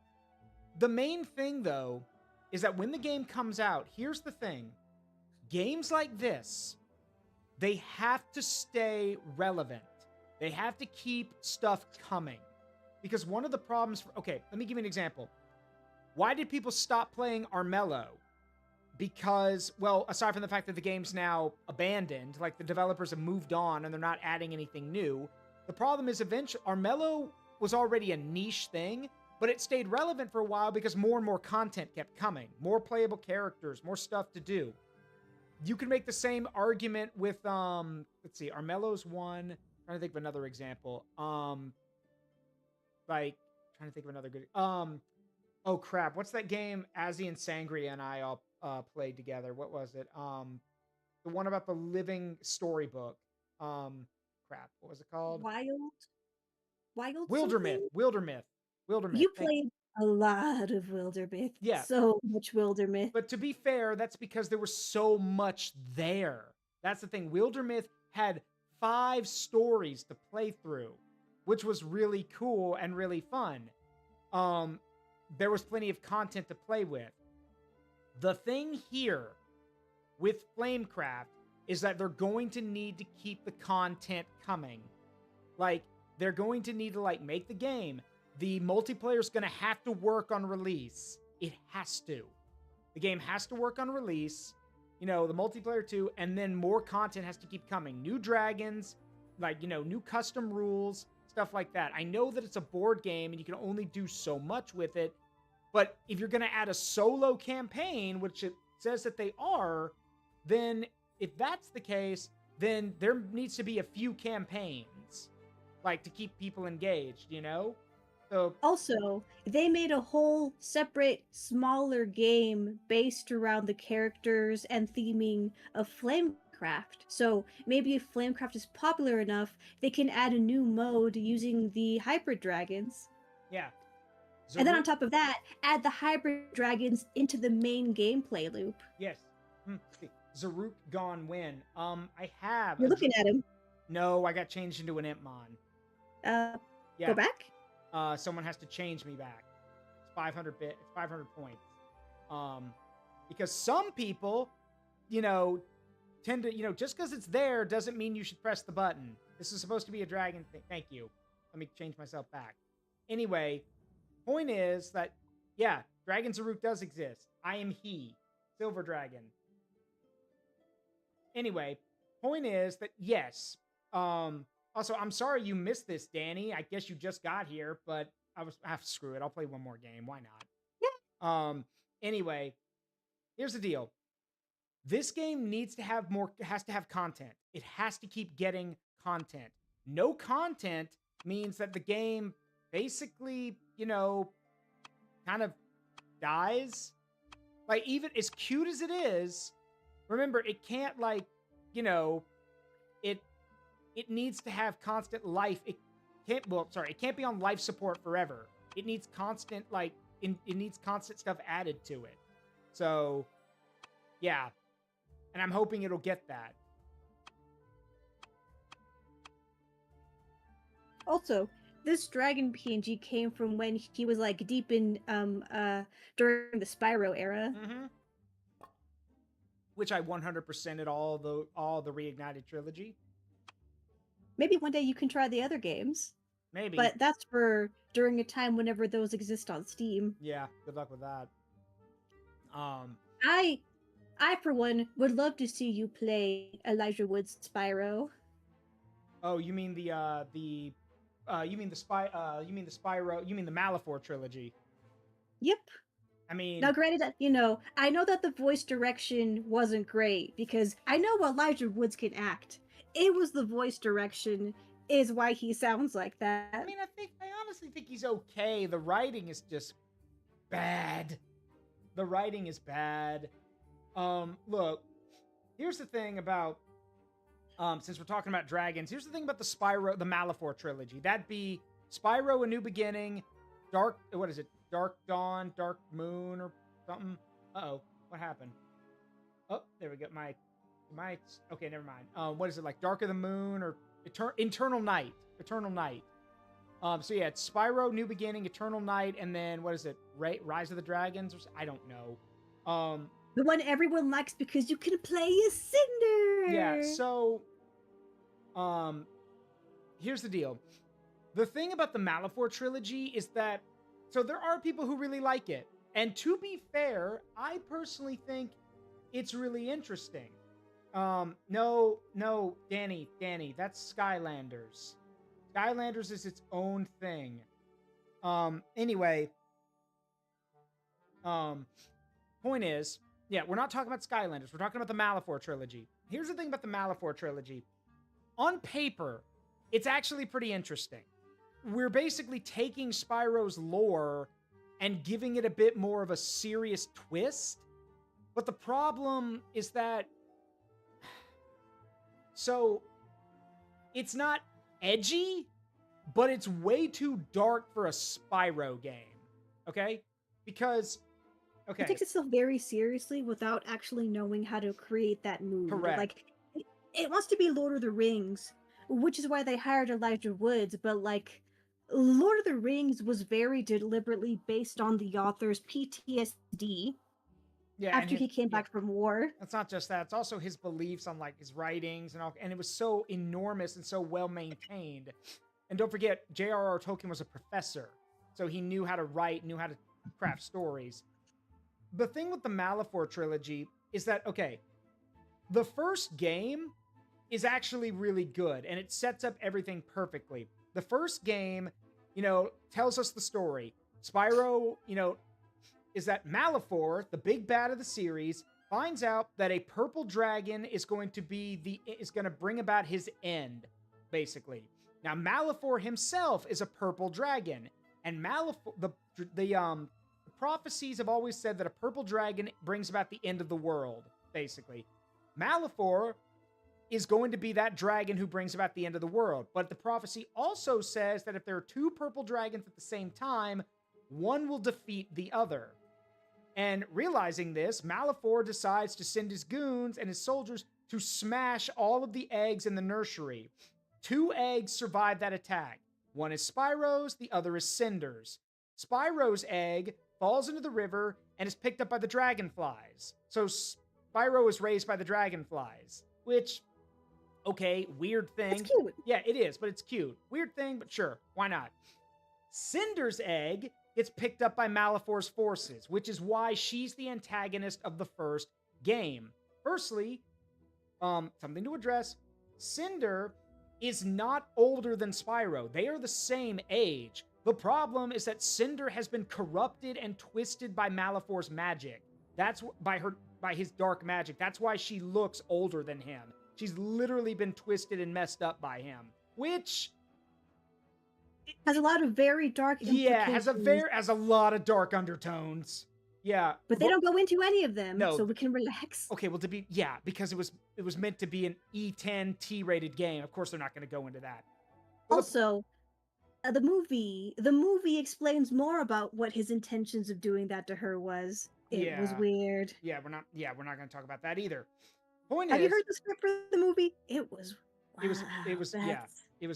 Anyway, there was plans for a movie, but it got graciously dumped and trashed. Yeah, there were plans. Yeah, there were plans, and it got dumped, and yes, it got scrapped. Anyway, it was good. It was scrapped. Yes. Anyway, back on topic. The point is that at the end of the first game, the thing about the first game is that it perfectly leads to a sequel, because the end of the first game is a hollow victory. Yes, Spyro stops Cinder from destroying everything, but Malefor is still going to be resurrected. That is confirmed. Cinder may have been rescued, but Malefor will be resurrected. So it is a good cliffhanger, because we now know that, we saved her from dying, but we didn't complete the objective of stopping his resurrection. So he will become a problem later. The Eternal Night is where things start to stumble a bit. Because the problem is the Eternal Night focuses on Malefor's revival, but rather than focusing on that, we're focused more on Spyro trying to stop Cinder from wandering off and getting herself killed. Because, surprise, surprise, she's got really bad PTSD from everything. Obviously. Like, of course she would have it after everything that happened. But the point is, she keeps wandering off and nearly getting herself killed, even though Spyro and all of the elders, the other dragons, have told her, you are safe here. No one will hurt you here. We don't want to hurt you. Hell, Spyro has already forgiven her. But she's so, look, I'm not even going to call it depressed. She's literally having a pity party at this point. It is a pity party. Like, I get it. She's trying to overcome everything, but rather than trying to, actually accomplish that, she literally just runs away from her problems, which in the end leads to both Spyro and Cinder having to work together to stop the bad guy. But because they were too busy trying to stop Cinder from getting herself killed or dealing with that, nobody is able to stop Malefor from being fully resurrected. So he is resurrected because nobody was trying to stop it from happening. Thank you, Cinder, for distracting us from the real objective. What? Well, it's more like the writers needed to have him be active at some point for the final game, but they were like, derp, we don't know how to do that. Quick, use Cinder to make her run off and be, distract Spyro from stopping his actual rival. Mm-hmm. And then... And then, yes, the third game is the co-op one. That was a stupid idea. Making the game co-op. That was so dumb. Well, I mean, to be fair, every single game had different development I teams and know. directors. I know. But the third one was a co-op kind of combat-focused game. And yeah, they beat Malifor. Malifor gets freaking dragged into hell. Like, that is not a joke, by the way. When Spyro and Cinder defeat him, he gets knocked into the ground, and these shadowy fire dragons come up out of the ground and drag him into the depths. Like, that dude is in hell. Though to be fair, that's not what the original ending was. The original ending, see, okay, in the final boss fight of the third in the final game of the Malifor trilogy, Spyro and Cinder knock Malifor into the ground after defeating him, and yeah, then those hellish dragon spirits appear and drag his ass into hell. In the original cut of that game, the fighting causes the platform they're all on to break, and there's a ton of spikes at the bottom of the pit they're fighting in. Spyro and Cinder basically pile drive his ass down into the spikes, which means he would have been impaled in every place you can think of. So, I guess they figured out, yeah, no, showing the bad guy be brutally impaled in like 12 different spots would probably not be good for the kiddies. So, I guess being dragged to hell is okay, though? I don't know. To be fair to the third game, God of War had come out, Yeah. and everyone wanted some of that. Yeah, everyone wanted part of the God of War train, yeah. But Well, in the... also, Go ahead. there's a fun Cinder theory. Mm. Okay, so... Well, wait, For can I context finish purposes, first? Can I finish first? Okay, yes. So here's the thing. Because y'all keep talking about it, yes, Skylanders is the sequel to the Malifor trilogy, but... Not really. But, Not really. let me... It's Amina? not. It has its own continuity. It's a Amina. separate world. Amina, let me finish. Because this is where you don't know. Because, if you'd let me finish, I was going to say it is, but it isn't. Because originally, yes, before okay, let me back up. Before Skylanders was even considered, you guys got to understand that the original prototype for that series was going to be called Spyro's Kingdom, where Spyro and Cinder were king and queen of the dragons, and you would be playing as a brand new character in a realm ruled by a grown-up Spyro. That was meant to be the idea, like Spyro's Kingdom or Spyro's Advent, or the other character's adventure. That was the idea. But the the people who owned Spyro collapsed and went bankrupt. And I think it's Activision? Yeah, it's Activision. Activision, I'm pretty sure, bought Spyro, scrapped that idea, and made Skylanders. So, and also didn't incorporate any of the Spyro's Kingdom ideas. Instead, Skylanders just brings Malifor back as a boss because they can, even though I'm pretty sure if you've been dragged to hell, you shouldn't be coming back in the first place. But whatever. And we're not going to talk about the redesigns for the Skylanders characters. Oh my god, they're ugly. They're ugly. But that was the main barrier to entry for anyone who was a fan, because Skylanders as a concept sounds fun, isolated in its own world, but Spyro being downgraded pretty much bounced most anyone who was interested besides the children who grew up with it. Yeah, and it says, wait, Malifor isn't Skylanders? He was going to be. Yeah, he was going to be.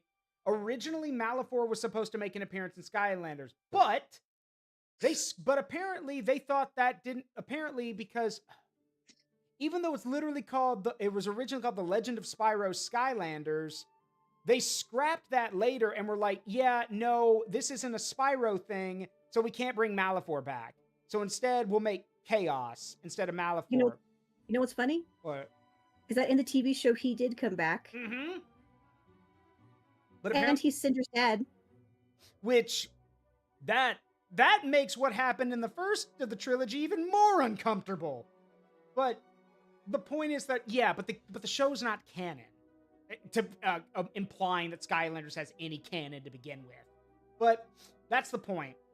Is that, yes, Malifor did come back in the TV show. He's Cinder's father, which is so wrong. What the fuck, you? Also, for some reason, Crash Bandicoot made an appearance. Okay, to be fair, having Crash show up in the TV show was kind of funny. Also, him speaking with an Aussie accent was, perfect. Anyway, but that's the deal.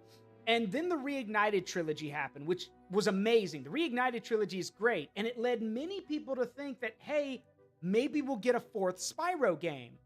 You know, because we did, well, fourth in that it comes after the third one. After the Reignited trilogy. I mean, we got a fourth Crash game, so why not? They had plans. But here's they where... made Dark Spyro to use in the fourth game, but... Yep, but here's where corporate bullshit comes in. I love corporate bullshit. I hate corporate bullshit, actually. Here's the deal. Activision Blizzard, because they are Activision Blizzard now, Activision Blizzard set impossible standards for Toys for Bob and Vicarious... Sorry, yeah, Toys for Bob to... No, is it Vicarious? It's either Vicarious Visions or Toys for Bob who made the fourth Crash game. They gave them impossible goals to hit.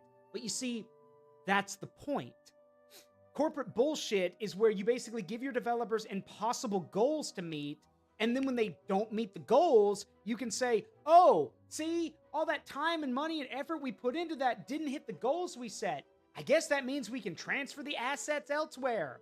And yeah, surprise, surprise, the Crash game didn't hit the insane... That's if I may go kill a group of sons of a... Stop right there, criminal scum! Nobody breaks the law on my watch. I'm confiscating your stolen goods. Now pay your fine. I gotta redeem. Or it's off to jail. So, yeah, now the Crash game was good. It was really good. People loved it. But it didn't hit those impossible goals. And because of that, this gave Activision Blizzard the right to say, well, you guys didn't hit those impossible goals, so we're definitely not going to greenlight another Crash game. Meanwhile, you Toys for Bob guys, we know you were planning another Spyro game, but here's the thing. We don't think that's going to make a lot of money, so we're going to take all of y'all. Congratulations, you now are a subsidiary company that works on making Call of Duty better. That's literally what they've been doing for years, is they grab these smaller companies and just throw them at Call of Duty and say, maintain that. That's our biggest moneymaker. Make sure it works. So, literally, rather than working with the pile of money that was sitting in front of them with another Spyro game, which could have led to the revival of Crash and Spyro series, no, just burn that pile of money and throw it toward COD, which, if I recall correctly, has been sucking for the past few years. So, and this basically means that Crash and Spyro are back in hibernation again. So, do you think Spyro... It's because they're too colorful and childish. Do you think Spyro will ever come back? I mean, it did for a little bit, which means it can come back again. It just, we don't know how it's going to look the next time it comes back. Okay, currently, yeah, Microsoft Microsoft now owns the Spyro the Dragon IP. The company acquired the rights to the franchise with their blockbuster $72 billion acquisition of Activision Blizzard. So technically, everything that Activision Blizzard owns is now owned by Microsoft. So, technically, that means that it is possible for someone at Microsoft to say, hey, that dragon, let's bring him back. But the problem is that, well, we don't know if that's going to happen or not, because the Reignited trilogy came out in 2018. So, yeah, that was 2026. Yeah, it's been more than 7 years. Hey, but Dawn of the Dragon, the last of the Malefor trilogy, it came out in 2008. 10 years later, we got the Reignited trilogy. So maybe if we're lucky, we'll get another Spyro game in 2028. Fucking kill me. Maybe it'll be a good version of the Legend series. Honestly, all right. See you, Danny. Honestly, to be fair, that was one of the original intentions. One of the intentions was to remake the Legend series. And honestly, nowadays, yeah, I think you could do it. You probably could. Granted, that brings up the question. If you were to do it, if you were to bring it back, would you make it even darker than it was before? Or would you just make it like more lighthearted and more focused, like, keep it lighthearted but have a little bit of darkness? Or would you just go full on dark? Which I don't think the darkness is the problem. I think that the darkness is connecting all the story bits together in a cohesive way that isn't frustrating. Because like because the main frustration of that original trilogy was that those games were made by 3 different people with 3 different writers, all trying to combine a whole story together. Yep. If they were to remake the games, they would need to hire a fantasy author who's done stuff like this before, give them everything with the lore and whatever new stuff they come up with, and let them cook up Spyro Lord of the Rings, and then see what parts of that can actually be made into a game or have to be trashed, and then work from there. Also, now I can talk about the Cinder theory. Okay, hang on. Here's a bug, because what you're supposed to do is click and drag. Oh, never mind. We're good. I thought there was a bug for a second. There we go. Continue. Okay, so for those who know, Cinder the Dragoness, when she was born, she was corrupted by Dark Malefor magic, right?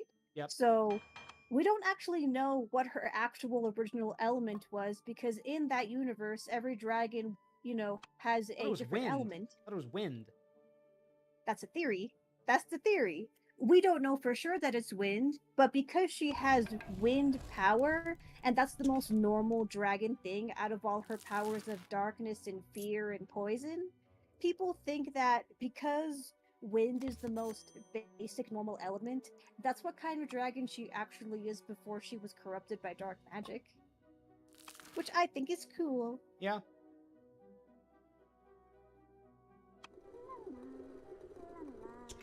The point stands. They should make Spyro's Kingdom. Yeah, the point stands that Cinder is not a bad character.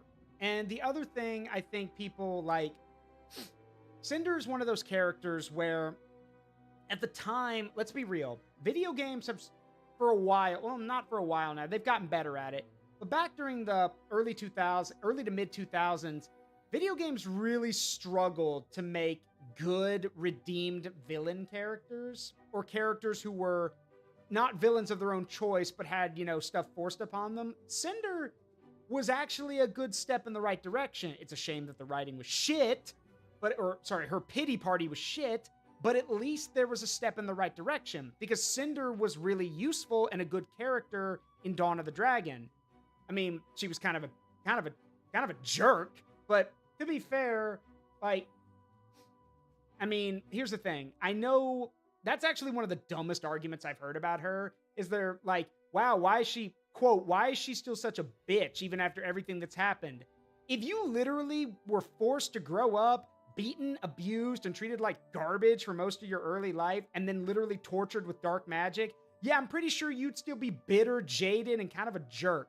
So, no, it is perfectly in character for her to be snarky, kind of rude, and, well, kind of a bitch, to be honest. But, to be fair, she's only like that to people who deserve it. Because if you go and play the games, when she's snarky, it's only because someone asked for it, or someone deserves it. Like, oh gosh, what's that, oh my god, someone help me. What's the name of that stupid pink dragon that they wanted to be Spyro's girlfriend, even though she was annoying as hell? What is her name? Oh, Ember. Yeah, thank you. Ember was based off what people think that Amy is, but don't actually know what Amy is. Yeah, God. Can we talk about that for a second? How Amy Rose went from being one of the most hated characters in video games to actually being a badass character now. Like, Amy is a very cool character. And I will not... what's silly about that? Huh? Go ahead. Hardcore old school Amy fans hate that Amy isn't constantly chasing after Sonic anymore and has a personality and other interests. And I'm just like, are you stupid? Yeah, for those who don't... This girl's been neglected for so long. Oh, yeah. She finally gets a personality and her own interests and her own desires, and suddenly it's bad because she's not constantly chasing after Sonic's ass. Yeah, I should also mention, I don't think people understand how terrifying Amy actually is. For one, it's implied that Amy might have magical abilities. She has a tarot deck. Huh?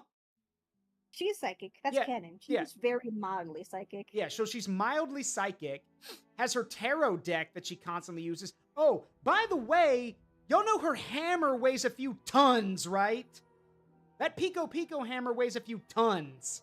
Like, people forget that. That hammer, first of all, that hammer can extend its grip point for anyone to wield it, if they can. But that hammer weighs a few tons. There are literally things in the comics and in the games where it's mentioned that even Knuckles struggles to lift that hammer. Sonic can't lift it. Tails can't lift it. Shadow can barely lift it. Well, actually, Shadow can lift it. He just doesn't because he doesn't want to wield anything pink. And Knuckles can barely pick it up and swing it effectively. Meanwhile, Amy just spins it around like it weighs nothing. Like, Amy is terrifyingly strong. But that's kind of one of the other things about Amy that's cool. She's incredibly powerful. She's moderately psychic, but she's more of a leader than anything. Amy is now in the canon, is more of a leader figure. Amy leads, she helps, she supports. And it's funny because she's like that, her and Sonic actually interact a lot more now because she's not annoying. She actually has a personality now. Therefore, Sonic talks to her, engages with her, and they actually have some really good moments together. Because, surprise, surprise, when your character has more personality than just, I want that guy's ass, yeah, turns out they're actually interesting.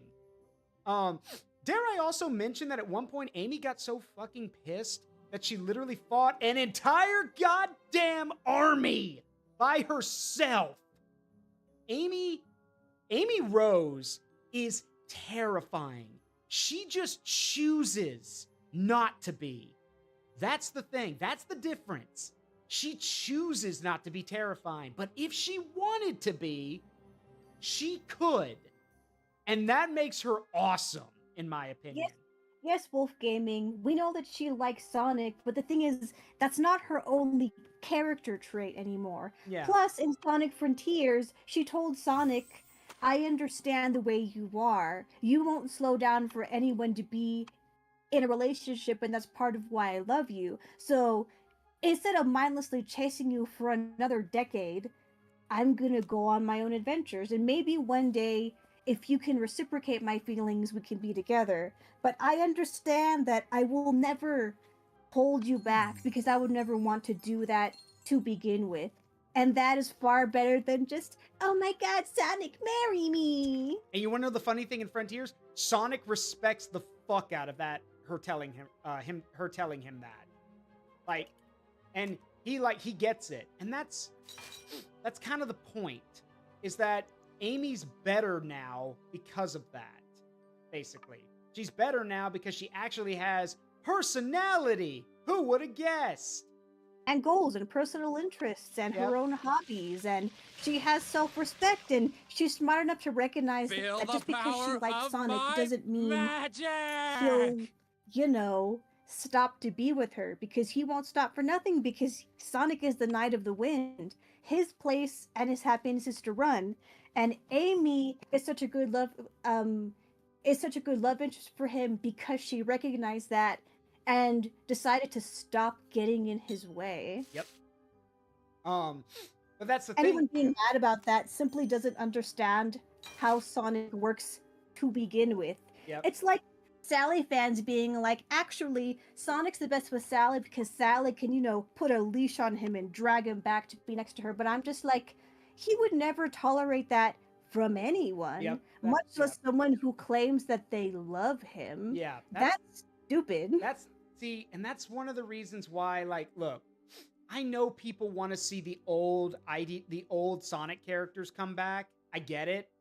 There are some good old Sonic characters, but here's the thing. The problem is that here's the thing. If you were going to bring those old characters back, they have to be adjusted for the modern times. And I already know for a fact that if they were to do that, none of those characters would be accepted. They wouldn't. They would not be accepted anymore. Because, especially by Sally fans. Sally fans are the worst. Yeah, like, okay, let me give you guys a good example. Canonically, or pseudo-canon, it's not confirmed or anything, but Sally's current design has her being a bit more chunky. She's a bit rounder. And people lost their fucking mind because of what? Because the character's a bit heavier? big deal. And wears clothes now. She wears actual pants. Yeah, Suddenly she starts wearing pants and you freak out. And I think people forget that the reason, you know, Sally's more prim and proper is because Sally is actual fucking royalty, just like Blaze is. You know, people forgot that part about she's Princess Sally Acorn. So, whatever. Point is... Also, you know who would be the best character to be with Sonic besides Shadow? Blaze. Yes. Yes, the only other... Yes. So that's because Blaze also recognizes that Sonic's going to do whatever he wants whenever he wants to do that, and she's not going to hold him back. Yeah. Because she can actually keep up. Yeah. Actually funny, there are actually some people, too, who ship Sonic with Surge. And I'm like, okay, if Surge calms the hell down, maybe, but, like, Surge has her own baggage. A lot of baggage, actually. Surge is not ready to be in any kind of relationship of any kind. No. And y'all have heard me go on my thing about Surge. I get why people like her. I like her too. I think it's a very interesting character. But holy shit, she got some baggage. And until that's resolved, yeah. Or at least handled or managed. Yeah. She's not suitable for shipping with anyone. Yeah, I'm not going to say she's toxic. She's not anymore, but she is such a mess that you're basically going to have to pick up after her, basically, because she's that much of a mess. Oh, and there's one other problem. There is another problem. There's a tiny blue hydrokinesis problem in the room. Because I don't think he's that much of a problem. They both share the same wound, so they're kind of emotionally dependent on each other. But he's not going to want to share her. You know as well as I do, he won't share. Because anytime in the comics or anything, he's separated from her. He has a full-on angry, I'm gonna call it what it is, actually. He has an angry autistic meltdown. Where he well, considering he was literally mentally brainwashed into being, I know. tied to her at all times or else he'd be mentally tortured. I think it's fair for him to have a whole meltdown when they're separated. Yeah, because he literally can't stop it. It's literally written into his brain. Yeah, but it also doesn't help that he's basically an asshole to everyone. He doesn't really do himself any favors that way. I've told people this before, and I've told Amina this. I think Surge is cool. Kit can fuck off. They've been trying to write Surge to be more interesting, but Kit has gotten no character development. So meh. I think if Surge is going to end up getting like a full redemption, Kit needs to get the help he needs, or else it's going to go nowhere. Yeah. Because they were both damaged at the same time together for the same reasons. So if one's going to get better, the other one has to, or else it just won't work. Yeah. Also, maybe it's just me, but I kind of want a character like Surge, or just a character in general, who can openly admit, I'm damaged goods. Like, I am a broken character who needs help. Like, that's okay for someone to admit that. And having a character like Surge, for example, admit to that is impressive. Because this is, we got a character who would never want to show any weakness, but to have her or anyone else, probably her, just basically admit, I'm damaged goods. And I know people don't want to be around me. Like, granted, one of the reasons people don't want to be around her is because she's got a very kind of crappy personality, but in her defense, like, she doesn't really know how to adjust. So, yeah, she doesn't really have the ability to adjust properly, so it's not her fault. Also, Kit has that same problem. It also isn't his fault. Yeah, I know. I think also, like, one of the, and no, Sonic, hey, Surge is one character I don't care of. Hey, Inu. Everyone has their own thing. It's fine. And here's the thing. Inu's got a point. Like, he made the joke, let Amy fix her. Oh, she tried. In the comics, Amy did everything to let Kit and Surge know that they could stay with the restoration movement. She did everything. Starline is super dead. Yeah, Starline is fucking dead. And he Amy stopped being a problem. Yeah. Everything else is just the after effects of his doings. Yeah, and again, the issue though is that Amy did everything in her power to make them feel welcome, and Surge basically threw it back in her face. Like, here's the problem. I've talked about this with Swasby before, but let me kind of paint y'all a picture real quick. The thing is, Surge and Kit are still mentally scarred from what happened to them. The difference between the two is that when Surge has her panic attacks, she closes in. She basically locks down on herself. Will just sit against the wall and basically turn into a babbling mess because she's that messed up. Which makes sense. The most loud and extroverted and kind of like combative character suddenly pulls in because she doesn't feel safe anymore. Meanwhile, on the other side of things, Kit lashes out at everything. The quiet introvert is now aggressively attacking everyone. And this leads to the, not Kit, because again, Kit doesn't get any development. But Surge's development for a time was that it turned out she liked doing good. She liked being a hero. She liked being recognized for good deeds. But that's the problem.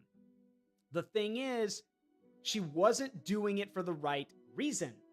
Surge started doing good because she wanted recognition. She wanted the attention. She wanted people to reward her, to thank her, or to congratulate her. And I hate quoting this because it's a dumb episode of an old TV show, but Jorgen von Strangle from Fairly Odd Parents said it best. You don't do good deeds because they get you noticed. You do them because they're the right thing to do. Which Surge never understood. When she kept doing good deeds and people either didn't reciprocate or even were scared of her because of her past events or the past things she did, she got angry and she lashed out at people, wondering why they didn't give her attention. And that's the problem. Surge has to learn, if she wants to be a hero, that you don't get rewarded for what you do. Maybe sometimes you do, but not all the time. Someone basically needs to... Okay, they don't need to do this. I was about to say someone needs to slap her upside the head. No physical violence. She's had enough of that. Someone needs to explain to her why people like Sonic so much. They like Sonic because Sonic asks for nothing. He just shows up, does good, and leaves. He doesn't need any more than that.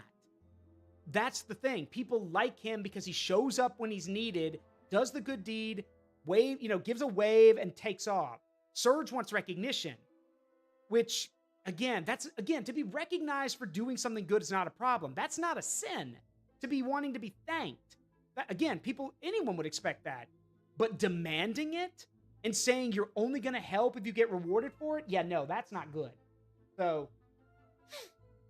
Speaking of Surge doing heroic stuff, I adored the Sonic Riders arc. Mm-hmm. That was fun. That was a super fun arc. I don't care what anyone else says. That was awesome. And that was one of the moments where Surge realized that she liked doing good, that she liked being a good person. Unfortunately, now in the comics, she's kind of become the butt of the joke because she and Kit left the restoration movement because she was just like, hey, y'all are all losers. I'm going to go do my own thing. And by do her own thing, it means that they're basically wandering around in the wilderness starving because they don't know how to survive on their own. And in the end, Surge basically forms this little motley group of cast out badniks or abandoned things and basically says that she wants to get revenge on everyone and also tear down Sonic. And I'm over here like, why? Like, where's this coming from? Like, because here's why that's dumb. You want to know who gave her the idea to be better than Sonic? Starline. Starline drilled it into her head that her one purpose in life was to be better than Sonic. And now that he's fucking dead and she wants to be rid of him and never have to think about him again, why is she doing the one thing she was programmed to do? And be you me, I don't care if characters are fictional or not. I'm the type of guy who, if they were real, I'd be getting in their face and saying, hey, congrats, you're acting just like the cyborg or the robot you were programmed to be. Because you're choosing to do what your dead torturer wanted you to do, rather than living your own life. And yes, I think it's interesting because, like, she's doing it unconsciously without realizing that she's doing exactly what Starlight wants because she's not healed enough yet. I don't even know if she'll ever get healed. That's the problem. Regardless of the situation, Surge has quickly become a fan favorite character for the right reasons. She's a good character. She's one of the first like anti-heroes that Sonic has really had. And before anyone says Shadow, Shadow's a hero now. He's a hero now. He's not an anti-hero. Shadow was full hero. Yeah, Shadow's a full hero. He'll deny it, but Shadow is a full hero. But Surge He can be selfish about his heroism, but he still does the heroism. Yeah, of course. I think the idea is that she doesn't know what else to do with her life. Okay, fair, but that's kind of the whole reason you go off and do your own thing, so you can figure out what you want to do with your life. Oh, well. The point is that she's not going anywhere because she's still a very popular character. So Shadow is full heroic good. He's not just neutral. Yeah, reluctant here. Reluctant. Well, I mean, Shadow isn't really, you know, going after Eggman because that's Omega's thing. Omega's the one, you know, jonesing to kill Eggman and all these things. Shadow's trying to move on. Eggman's still stuck in the past. Yep. That's part of why they're still, you know, opposites, because Eggman still wants to be like, you know, his grandfather. But Shadow's learned to move on and to let go of his pain, you know, to heal going forward. So that's not his main objective anymore. Inu, I think you got to catch up with the games and the comics, my friend. Yeah, you really do. And thank you, Sir Graham. I appreciate it. And yeah, Inu, you got some catching up to do, my guy. It's super fun. I know he tried to axe Mr. Tinker, but that was early on in the comics, whenever they were first being started. And you want to know the tragic thing? This is one of the reasons why Eggman is still one of my favorite characters in Sonic. Is that in that arc, in the Metal Virus arc, which is still fucking terrifying. The Metal Virus arc is one of the most terrifying things I've seen come out of Sonic. But in the Metal Virus arc, Sonic asks Eggman, he's like, you had everything as Mr. Tinker. You had it all. You had people who liked you. You had people who respected you. I trusted you. Why? And Eggman says, he's like, what? You think that I actually enjoyed doing this, doing that, he lists all the things, and then you watch as his expression changes to one of just pure sadness. Because for the briefest of moments, he realizes that he was happy. He had everything he could have ever wanted. He was happy, and he missed it.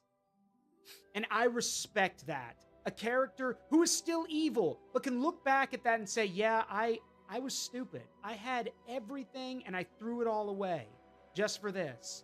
And you want to know how that interacts with Shadow trying to kill him? Because Eggman regretting being evil again proves Sonic right. Yep. Sonic was right to want to try to spare him because Eggman regrets going back to his old ways. Yep. He's stuck doing it now. Yep. But Sonic was still right to try to save him. And I would argue the reason they chose Shadow to be the one to voice his opinion was because at the time of the franchise, you know, Sonic X Shadow hadn't come out, so like Shadow hadn't fully moved on at that point. Yeah. But if he had been moved on, he would have left Mr. Tinker alone. That's the difference. I also think another thing people forget about when it comes to that stuff is that Shadow. Here's the thing, Shadow's not the brightest bulb. People like to say he is. No, Shadow's kind of stupid from time to time. Shadow has done some stupid things. But the one thing you can always say about Shadow is that when the chips are down and you really need someone to step up and Sonic's busy somewhere else, Shadow's going to step up. Shadow can step up. And I also think what also makes Shadow interesting now is that, like Amina said, Shadow has moved on. Shadow has accepted what's happened. Shadow is aware of his grief. He has learned to process it properly, and he has moved on. He is still hurt, as anyone would be, but he is healing. And that's really cool for someone like Shadow, especially someone who's been hurt in so many ways like he has. I remember reading something that someone said when they actually did a character review of Shadow, where they mentioned that in real life, holding on to grief for so long, just in real life, breaks someone. Because you live every day of your life for someone who can no longer tell you what they want or who they wanted you to be or what they dreamed about. You sell your life, to live a life that someone who's dead would have wanted for you. But now that Shadow has accepted that Maria is gone and knows that what she asked for him to be a hero and to do good and to make people happy, he can fully commit himself to being a hero. Now, is he still going to be kind of a dick about it? Yeah. But to be fair, that's just because, what's the joke someone made an animation about? Shadow, what's the most annoying thing Sonic does? Breathe. Which, to be fair, I mean, that fits the character, honestly. Breathe. Also, there's something about Shadow that people just don't seem to recognize. Yes, his official age is above 50, but people don't seem to clock that Shadow was the same mental age as Sonic when he went into cryostasis. So when he was pulled back out, sure, it was 50 years later, but he still has the mind of a 15-year-old. Now possibly a 17-year-old, now that it's been a while. So part of him being a dumbass is part of him being a teenager. Yep. And also, I'd be a fool not to quote the movie, "Gotta go fast. Don't tell me you have a catchphrase." That's right, new hedgehog. And everyone loves it. Yeah. Just... Sonics and Shadini for life.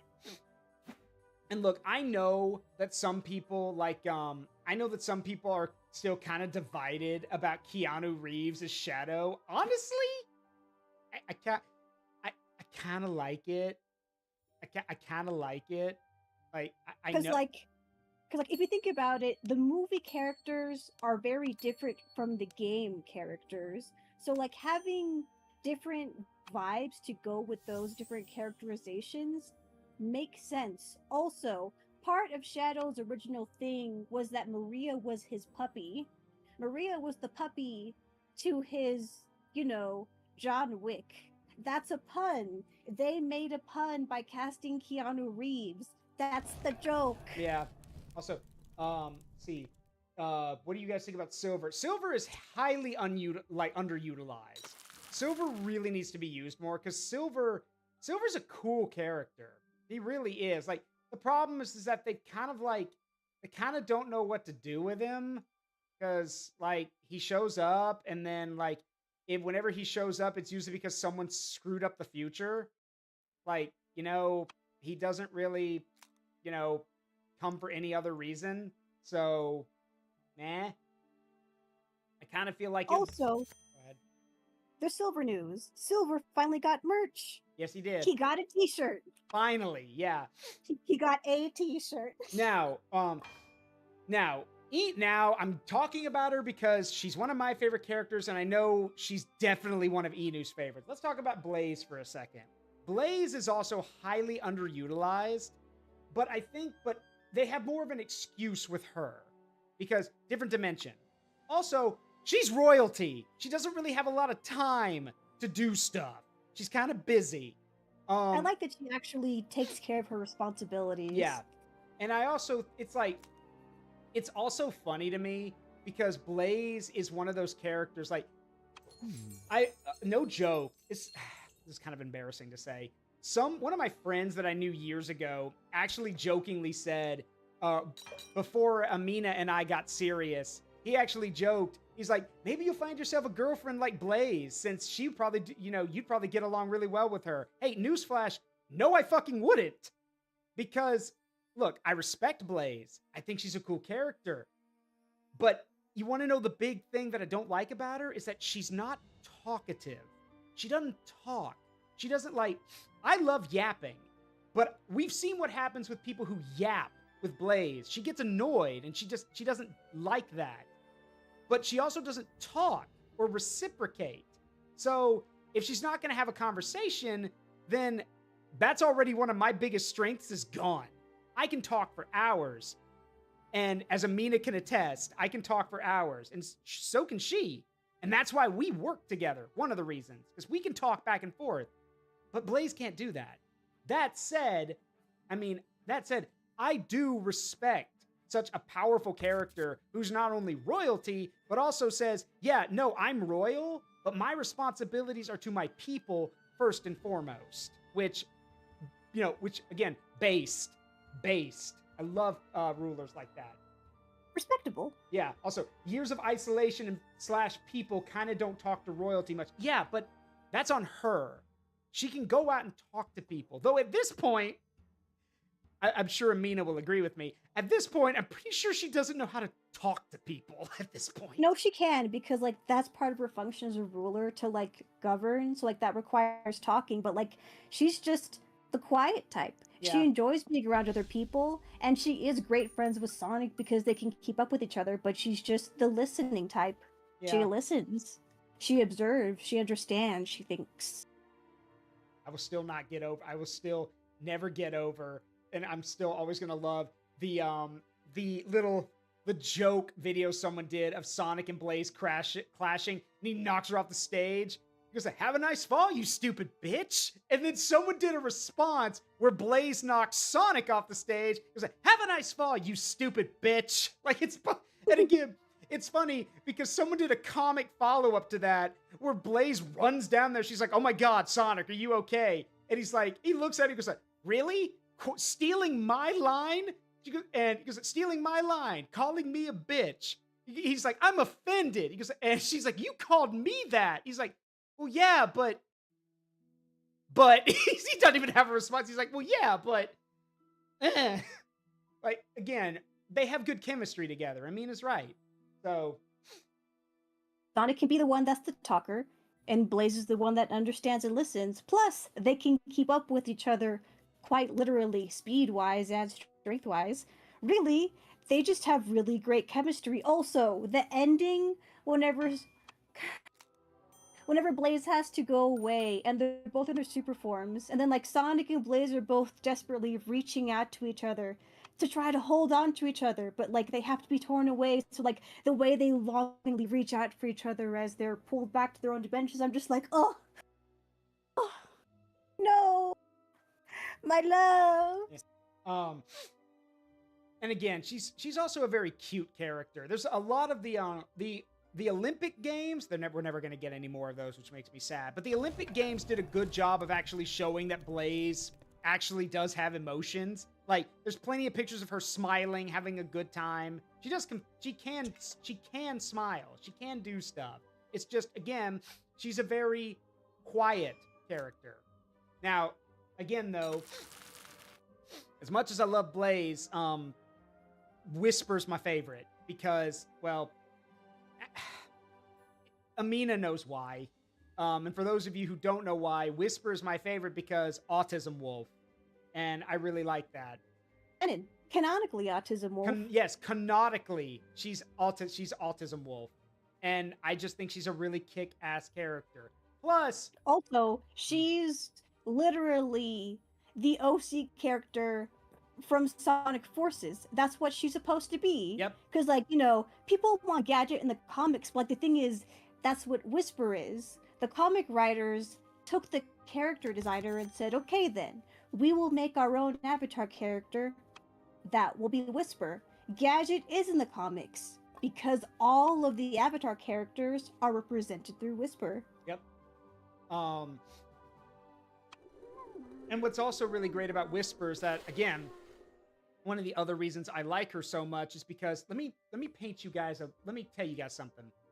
Amina can vouch for this, but one thing about people who are on the spectrum, like me and like Whisper, is that while our emotions may be in check a lot of the time, one thing we don't stand for is that when someone hurts us or hurts the people we care about, that emotional switch snaps, like goes from 0 to 11 and then snaps the dial right off. Because to us, our view, at least speaking from my point of view, is that if you hurt someone, if you hurt me, I don't really give a shit. But if you hurt someone I care about who has shown me kindness, then my response is, I'm literally going to murder you because you hurt someone who was kind to me. Which is why in the comics, when Surge starts torturing the wisps, she breaks Whisper's Wispawn and starts torturing the wisp. How does Whisper respond? Oh, she grabs a shard of glass from her Wispawn and literally tries to ram it into Surge's throat. Like, she literally swings up like a karambit, like those curved daggers. She swings it up, trying to jam it into Surge's throat. Like, Whisper, and I say this with utter affection, Whisper's a bad bitch, and I respect that. But yeah, I will have your ass. Yeah, basically, yes. Opinions on Lanolin. Way too hard on Lanolin because she does have valid fears, she and does. She is correct to, want to have people who are super powered superheroes who could destroy everything to have some kind of modicum of, control. But like, part of what makes her interesting is that she doesn't understand why all of the hero characters are free to do whatever they want. Like, yes, she knows that they're heroes, and that they help people, but like part of what makes her interesting is that she's kind of fearful about all of the crazy world-ending terrors going on literally all of the time. Yes, some people could view that as a nag, but that is a reasonable kind of personality to have in that kind of world when you're effectively powerless. Yeah, there's also the fact that, sorry, I don't mean to cut you off. I was going to say, Lanolin is also one of the first kind of hero characters who openly asked in the comics, hey, how come y'all don't murder Eggman? The guy who's responsible for all the pain and suffering. Is there any particular reason we're not killing him? Like, which, again, we think would be like Jesus, but no, she's got a point. She brings up a very good point. So, yeah, I don't know. It's like, she's overhated. She's overhated because she's the only, she's basically the straight, what's the quote? She wouldn't be a straight man. It's the straight woman. The person who's the normal person in a world full of crazy. So that's her whole thing. Is that she's basically the one person who's like, I'm not crazy, you're all crazy. Also, people get mad at her for having like a leader type of personality. But, like, all the people who are mad about her having leadership skills are Sally fans who think that any female character having leadership skills makes them a Sally replacement, which is blatantly not true. Yeah. And they need to move on. Yep. Yeah, let's mention the Zombot crash out. Yeah, where Tango got infected. Yeah, no. Whisper had a full-on emotional break, which anyone else would have had the same. Watching someone you care about basically die right in front of you while you can't do anything about it, would break anyone.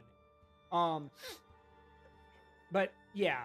Also, Inu wants to know if you saw the new God of War game trailer. Yes, she did. I sent it to her. And it makes sense for the lore they currently are in. Yep. Are they focusing on a different character? Yes, because it's a spin-off game. Yeah, and in spin-off games, you can sometimes focus on different characters. Yeah, but tell Inu what you messaged me when I sent it to you. What did you say? Because I told you, it's like, hey, Inu says they spotted you in the new game. And what was your response? Someone's following me around and filming me. I don't appreciate it. Yeah, someone's been following her with a camera. And yeah, Amina's right, though. People who are getting bent out of shape over a game about Faye, some of the arguments are so dumb. They're like, well, it's not really a God of War game. No, it still is. And then those are the same people who are like, well, she's ugly. What the fuck? What? Okay, so those kind of guys, they think that anyone that isn't a smooth, baby, soft, smooth, clear skin, forever, childish woman is ugly because they don't look like a child. The guys who freak out over adult women looking like women are creeps and cretins who would prefer their women look like big children, which is a major red flag. Correct.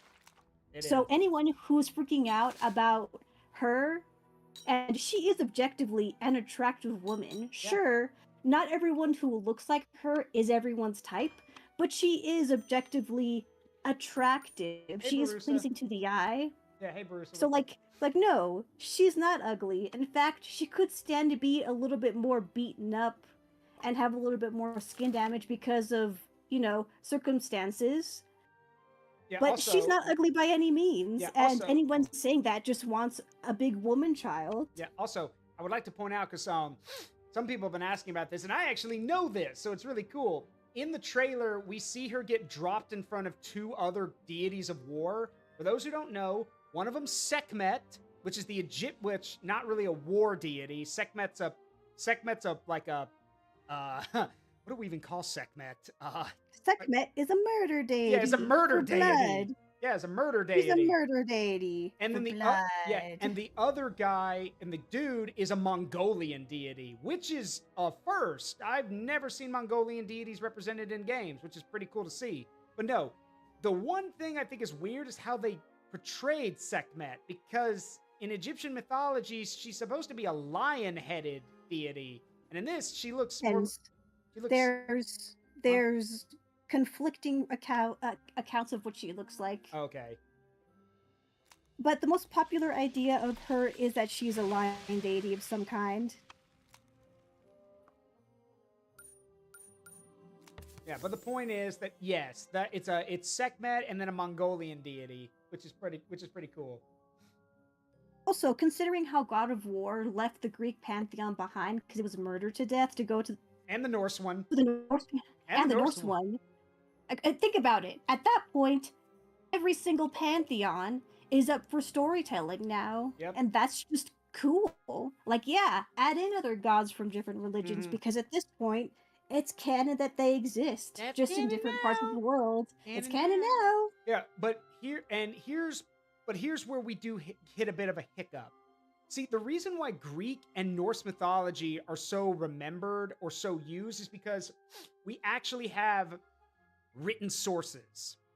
Okay, we actually have information to draw on. It's a bit more difficult with other mythologies because some of them were oral traditions, which were passed down orally, which means that they're kind of hard to corroborate or hard to get our hands on, or they've just been lost because we can't translate, like with Egyptian hieroglyphs, we can't translate them very well. Yes, we can.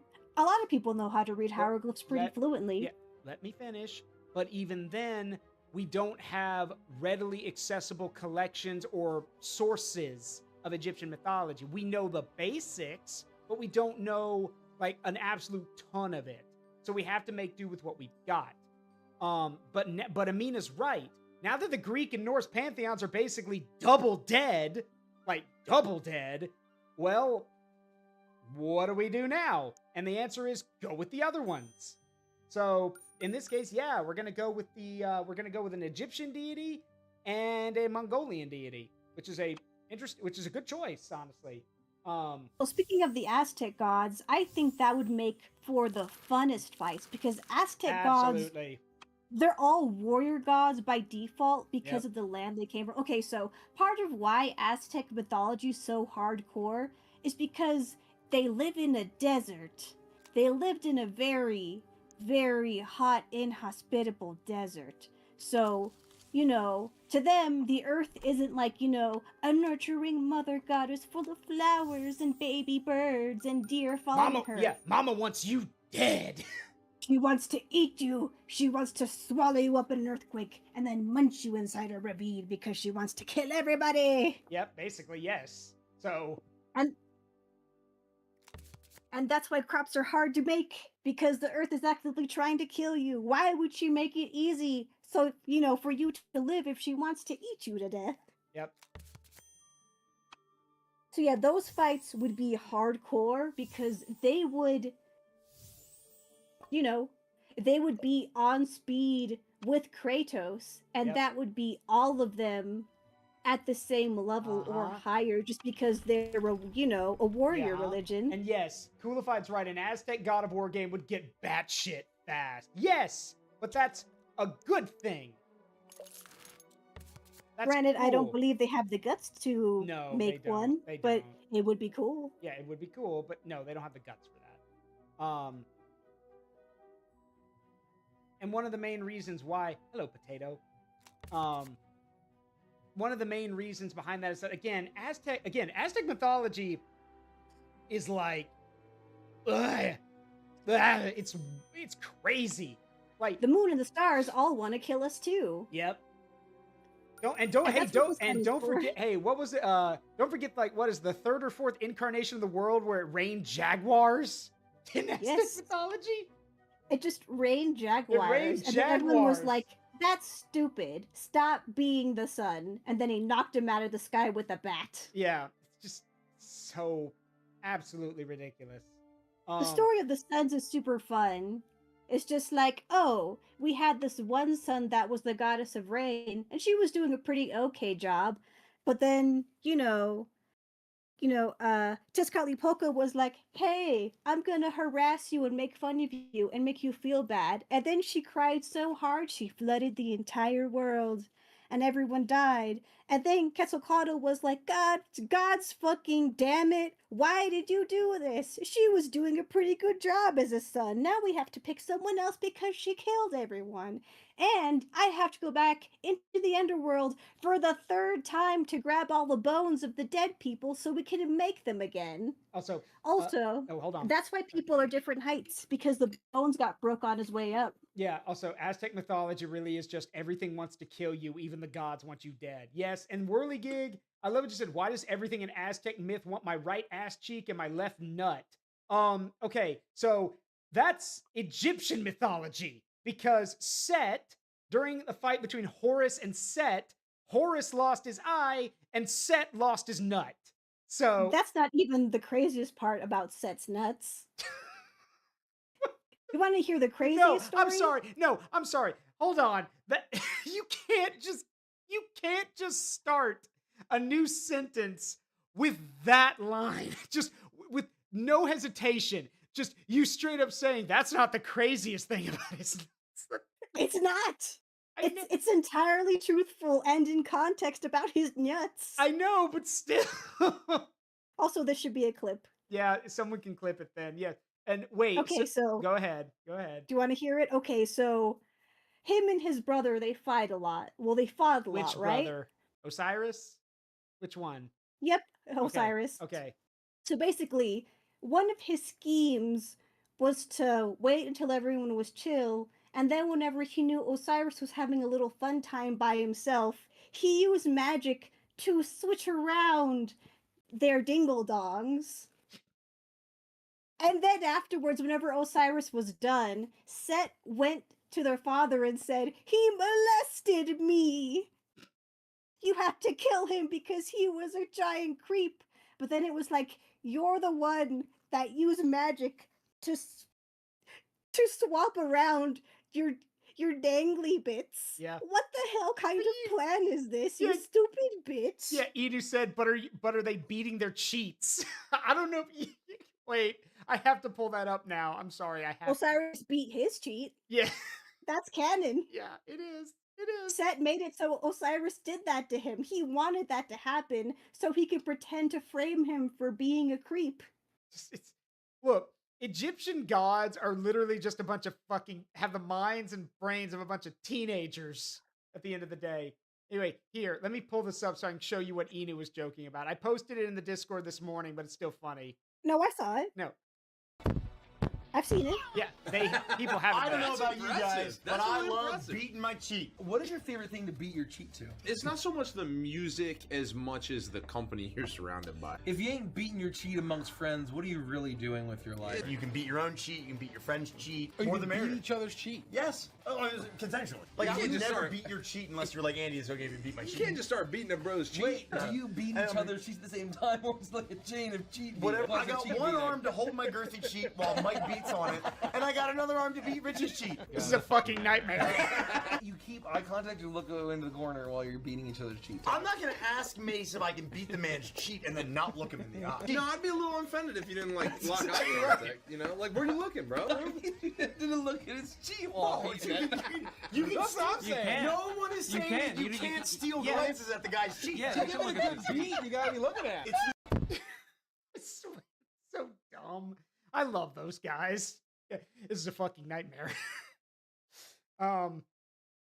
Anyway, that's gonna do it for tonight. That's enough for today, or else we'll just keep on going on forever. We'll just keep going on now. And thank you, Red Mage, for clipping that. God, I'm gonna send that to Maple, and he's gonna be like, "What the hell did I miss?" Like he's gonna be so confused.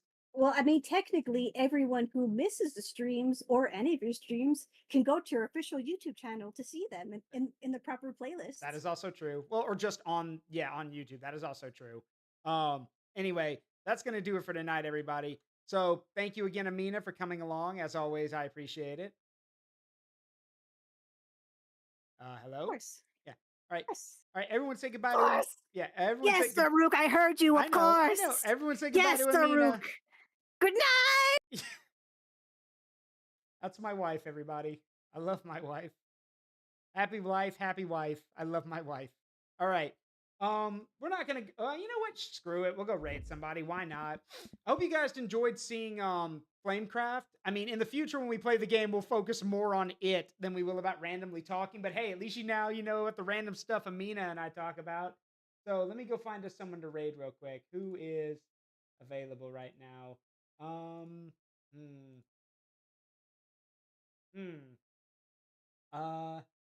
Let's see. Let's go say hi to. Let's see.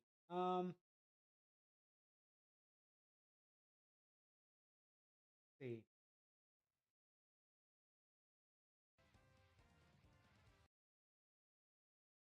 You know, why not? Let's go say hi to Mutton, the Mutton Chop. They're an artist. I think they're doing some comic work right now. Let's go say hi to them. That should be cool. Raid me. I'm totally live. You lie, Inu Kazune VT. You lie to me. There will be consequences for those lies. Oh, you know Mutton. Cool. We'll go say hi to them then. All right, everybody. Sit back, relax, make yourselves at home. As always, it's been a privilege and a pleasure to entertain all of you. I hope you had a great time. Oh, I'm sorry, Sailor. Maybe next time, bud. Have a great night. Love you guys. I'll see you all tomorrow for Kingdom Hearts. I've got a surprise for you tomorrow when we play it. All right. Talk to you guys later. Have a great night. Bye-bye.